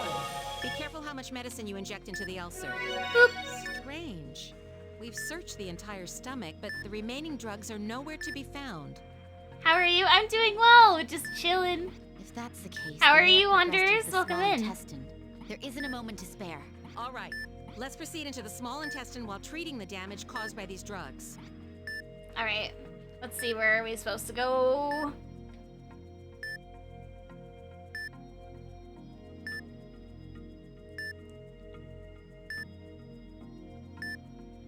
feeling good and hyped. Ooh, fun. Why are you hyped? Hype is so much fun. Let's see. We've reached the pylorus. Let's be careful as we can. We're through the pylorus and are moving into the small intestine. How much life juice do you have? A lot of life juice. What are you talking about?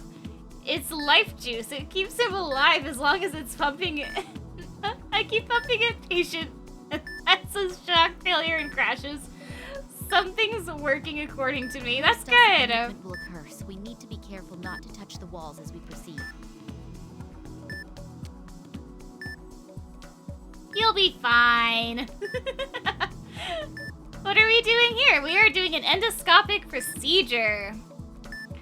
Because this man swallowed some drugs. And we're trying to fix it so he doesn't die. This polyp will get in our way. I'm going to remove it. Let's get the loop around the polyp and excise it. Let's adjust the snare's position until the ring is secured above the affected area. The polyp's been excised. Now use the forceps to retrieve the tissue we cut off. There's a polyp.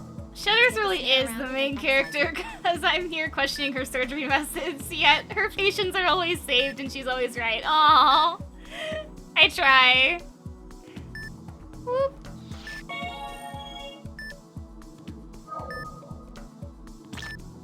We can finally move on. Let's proceed. More stabilizer. Alrighty. Farther in.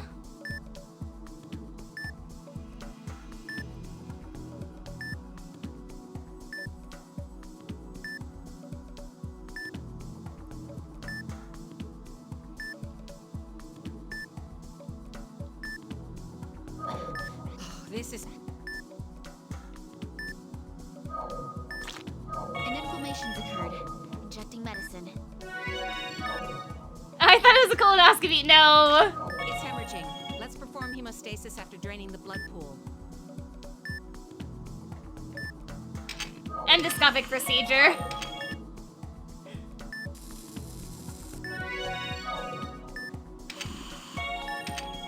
I need to position the ring so that it can go around the affected area.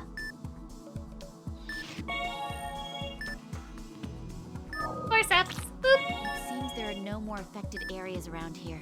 Let's move on. You're doing an operation? Yeah.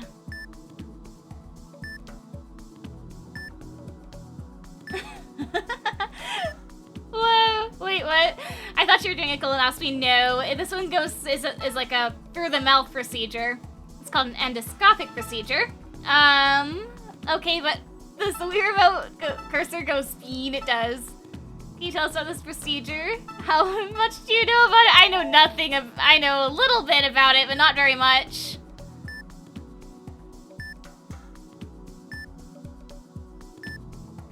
I am no expert, but I've had a few myself, so. Treat the affected areas too.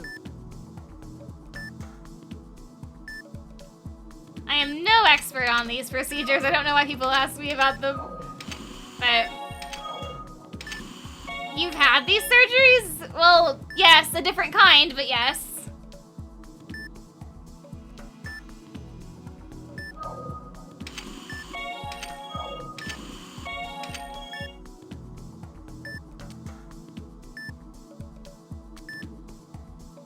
Same tools were used. Different situation, though. There's the foreign object. Good.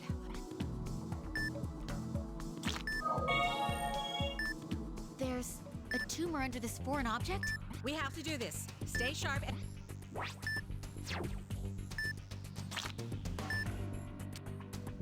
The tumor is protruding. Make incision. Scalpel! The first step of the excision has been completed. The second step of the third section of excision is complete. All that's left is to excise it with a snare. The tumor has been detected. The excised area is hemorrhaging. You must perform hemostasis. Let me grab the forceps first. Okay.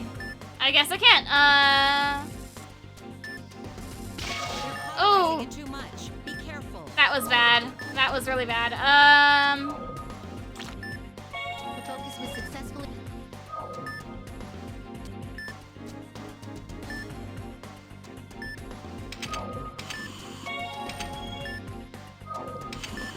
The blood pools have been drained.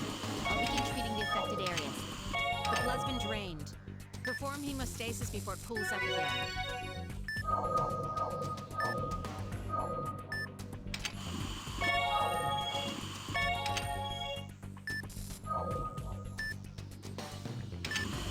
The blood pools have been drained. I'll begin treating the affected areas. That's the last one. The affected areas have been treated. This is all we can do. All that's left is to wait for the antitoxin.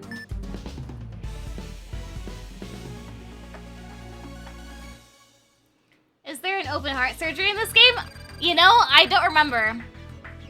No bats? No, I failed! No! That makes me so upset. That makes me so upset. Man, that scared the life out of me. I'm glad it ended safely. Chief, I'm sorry to worry you like that. Oh, it's all right. I'm just glad the patient is safe. Man. Patient is safe and alive. Don't worry, you did good. I did. It's fine. All right. Do we have the antitoxin yet?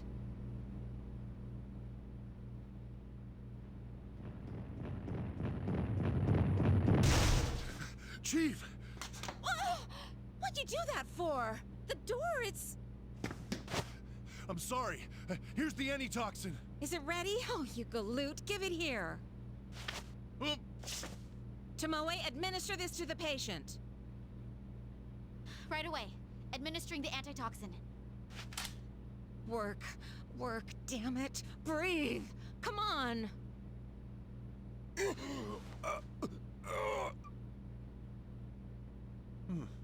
All right. It worked. We did it! Yes, we did it. We You'll saved make it. him! Ew, he's breathing! And that is that. I'm so glad. Oh, you did it! Way to go, Dr. Tachibana! I was so worried. He wouldn't have survived without you, Dr. Shutters.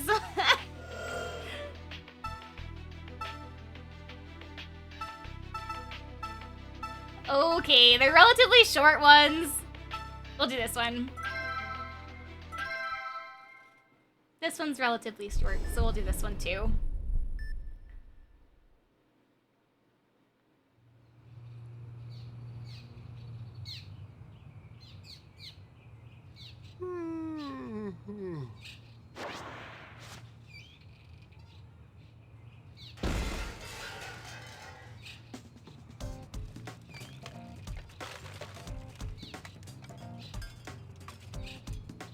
What in the world are you doing? Good morning. I tripped and I fell. How'd that happen? Here, take a look at this chart. She needs surgery. Have you met with her yet? Huh?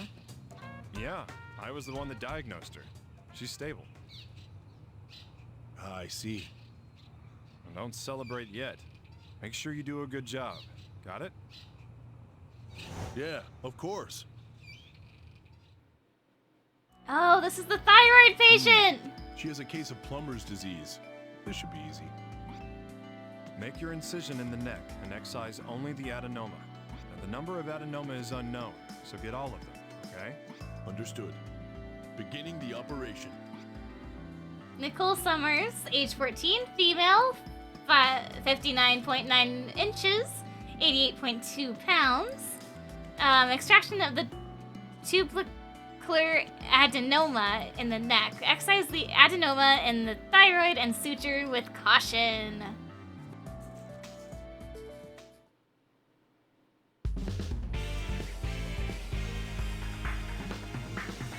All right, let's begin this procedure. We gotta start with an incision into the neck. Grab the scalpel first. Use the...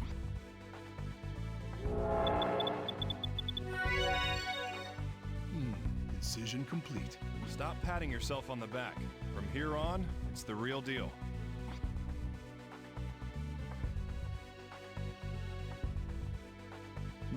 Is this it? That's right. No need to rush. Take all the time you need. You can stop whenever you want. Just stay close to the guideline during the excision. Oh, this is gonna be difficult. My hand is so shaky.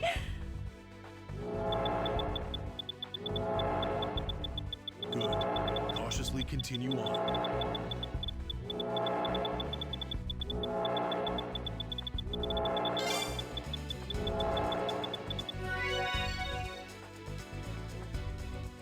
All right. You've removed the first one. Next is... Looks like it's this one. Begin the excision.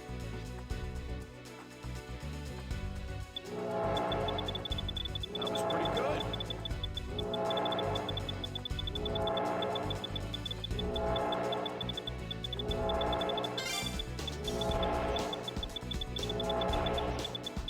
All right, let's proceed. Be careful. All right. The second one has been completely excised. Nice.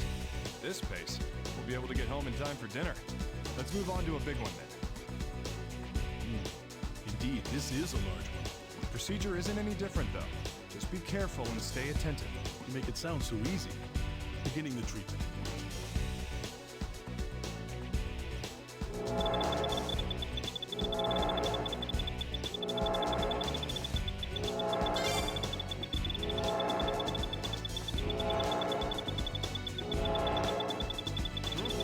Looks like you're on a roll.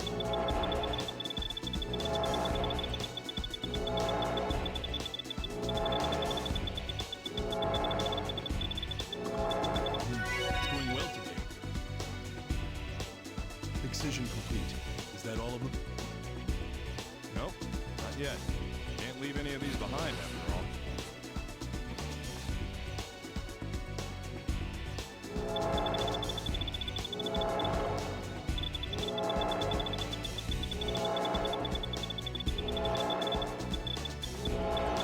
Huh, you're good.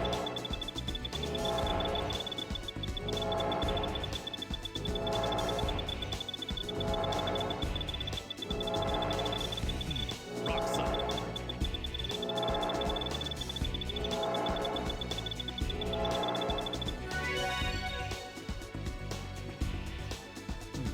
It's going well. There shouldn't be too many left. According to my speculation, this should be the last one. Stay focused until you're done with it.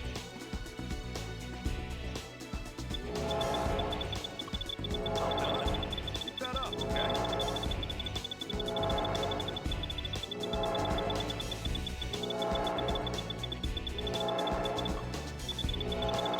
Good. Cautiously continue on.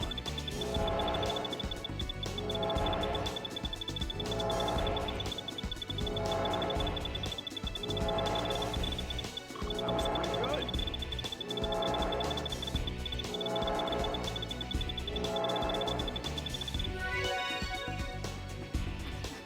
That's hard to do. You ready more? Such steady hands, thanks. Nope, that was the last one after all. Let's close the operation field and finish up. We're using the stapler to close up. Make sure to avoid leaving wounds, okay? Just follow the line. One more to go. I'll continue. All right, one more. Operation complete. That went well.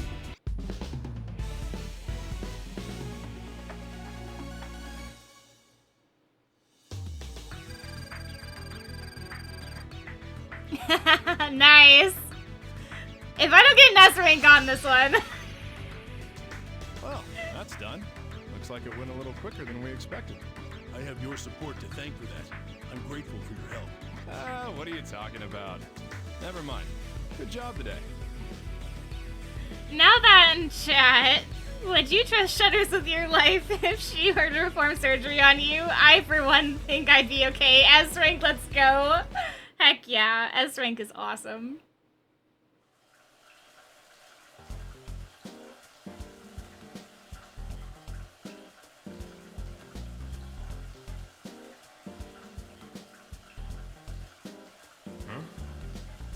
What's with that look? Well, don't your cigarettes get damp in here? What happened if you went diving without an oxygen mask? I'd drown? You see? Consider this my version of an oxygen mask. So that's how those things work. We have breaking news in progress. Theodore Gacy's visit to the country is fast approaching. Gacy is usually known by his nickname, Steady Hand Teddy. He is the alleged leader of an overseas drug smuggling cartel. Groups are now at the airport rallying against his arrival. Oh, hey. You, free later? You wanna hit a bar or some? Hey, what the? Where'd that guy go? A cigarette inside the shower. As if the vapor wouldn't... wasn't making it hard to breathe enough. I know. Is this country run by idiots or what? Land of the free.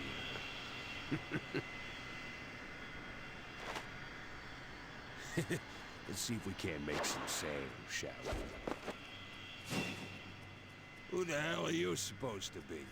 I won't allow crime to occur on this soil. Prepare yourself. No crime, eh? Dumb. Is this what you had in mind?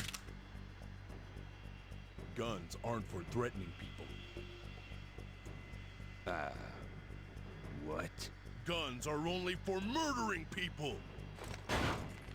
All right, no. Are you some sort of monster? If you wanted to kill me, you'd have shot already. Don't move, Farewell. we'll shoot. That goes for everybody. Hey, you! Tiny! You think you've won, huh? You're some goddamn hero that saved the city? Bullshit! You're no better than me, you hypocrite! Don't move! Theodore Gacy, you're under arrest!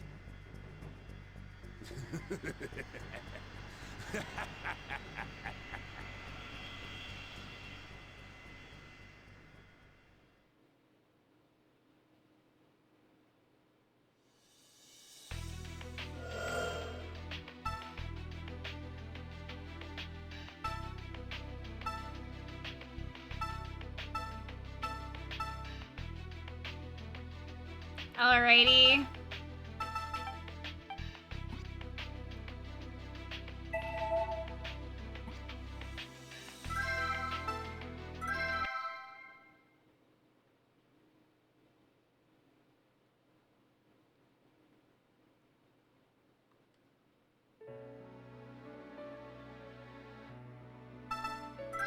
I just want to make sure it's saved, though.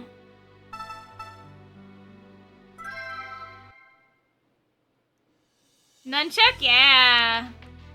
Okay, cool. It did save.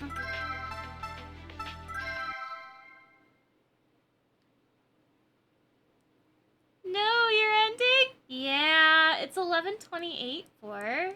I have work tomorrow. I wish I wasn't, but I have work tomorrow.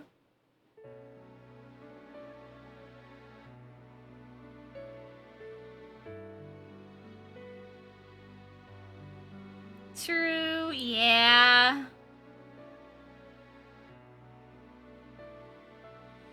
And there's plenty of this game to go around. There's a lot of scenarios and things that we had to play through, so it's not the end, I promise. Night Citrus, night. Adobo, thank you for coming in. Wow.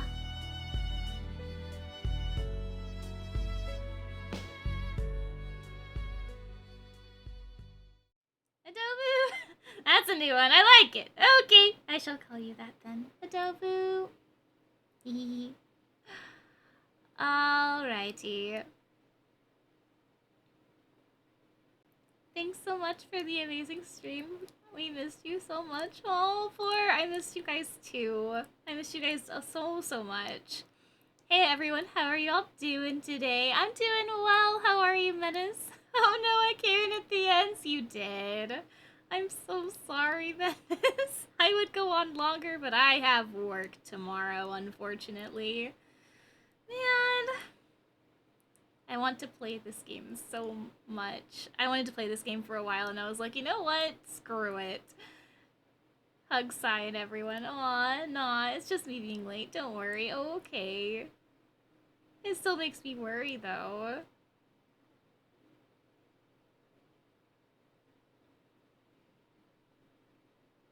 Oh no, I don't have an ending screen. Oh no. Well then. Let's see.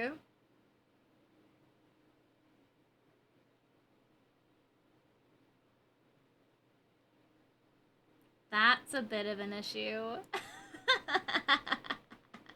Uh-oh.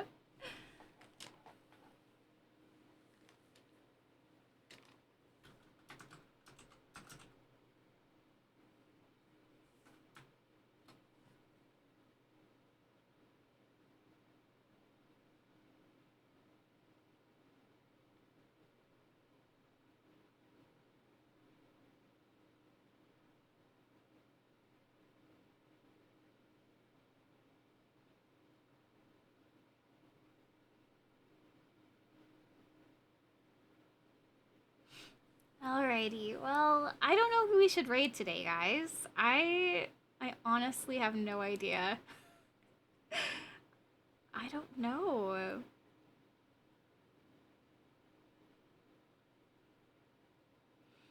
Any ideas? Maybe we should, I don't know, we've got a couple friendos that we could raid into tonight. Minty is streaming? Ooh, Minty stream. Love me a good Minty stream. Maybe we'll go do a raid to Minty. Let's see.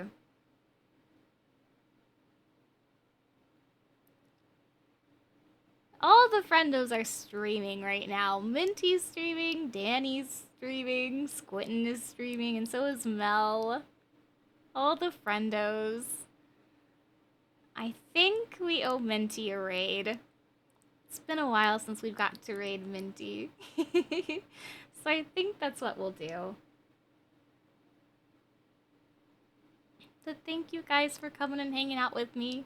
I apologize for being gone for so long. The OBS was being stupid, and I had to fix everything, and it was being really, really stupid. So hopefully we'll be back to streaming again normally, but we'll see. We will see.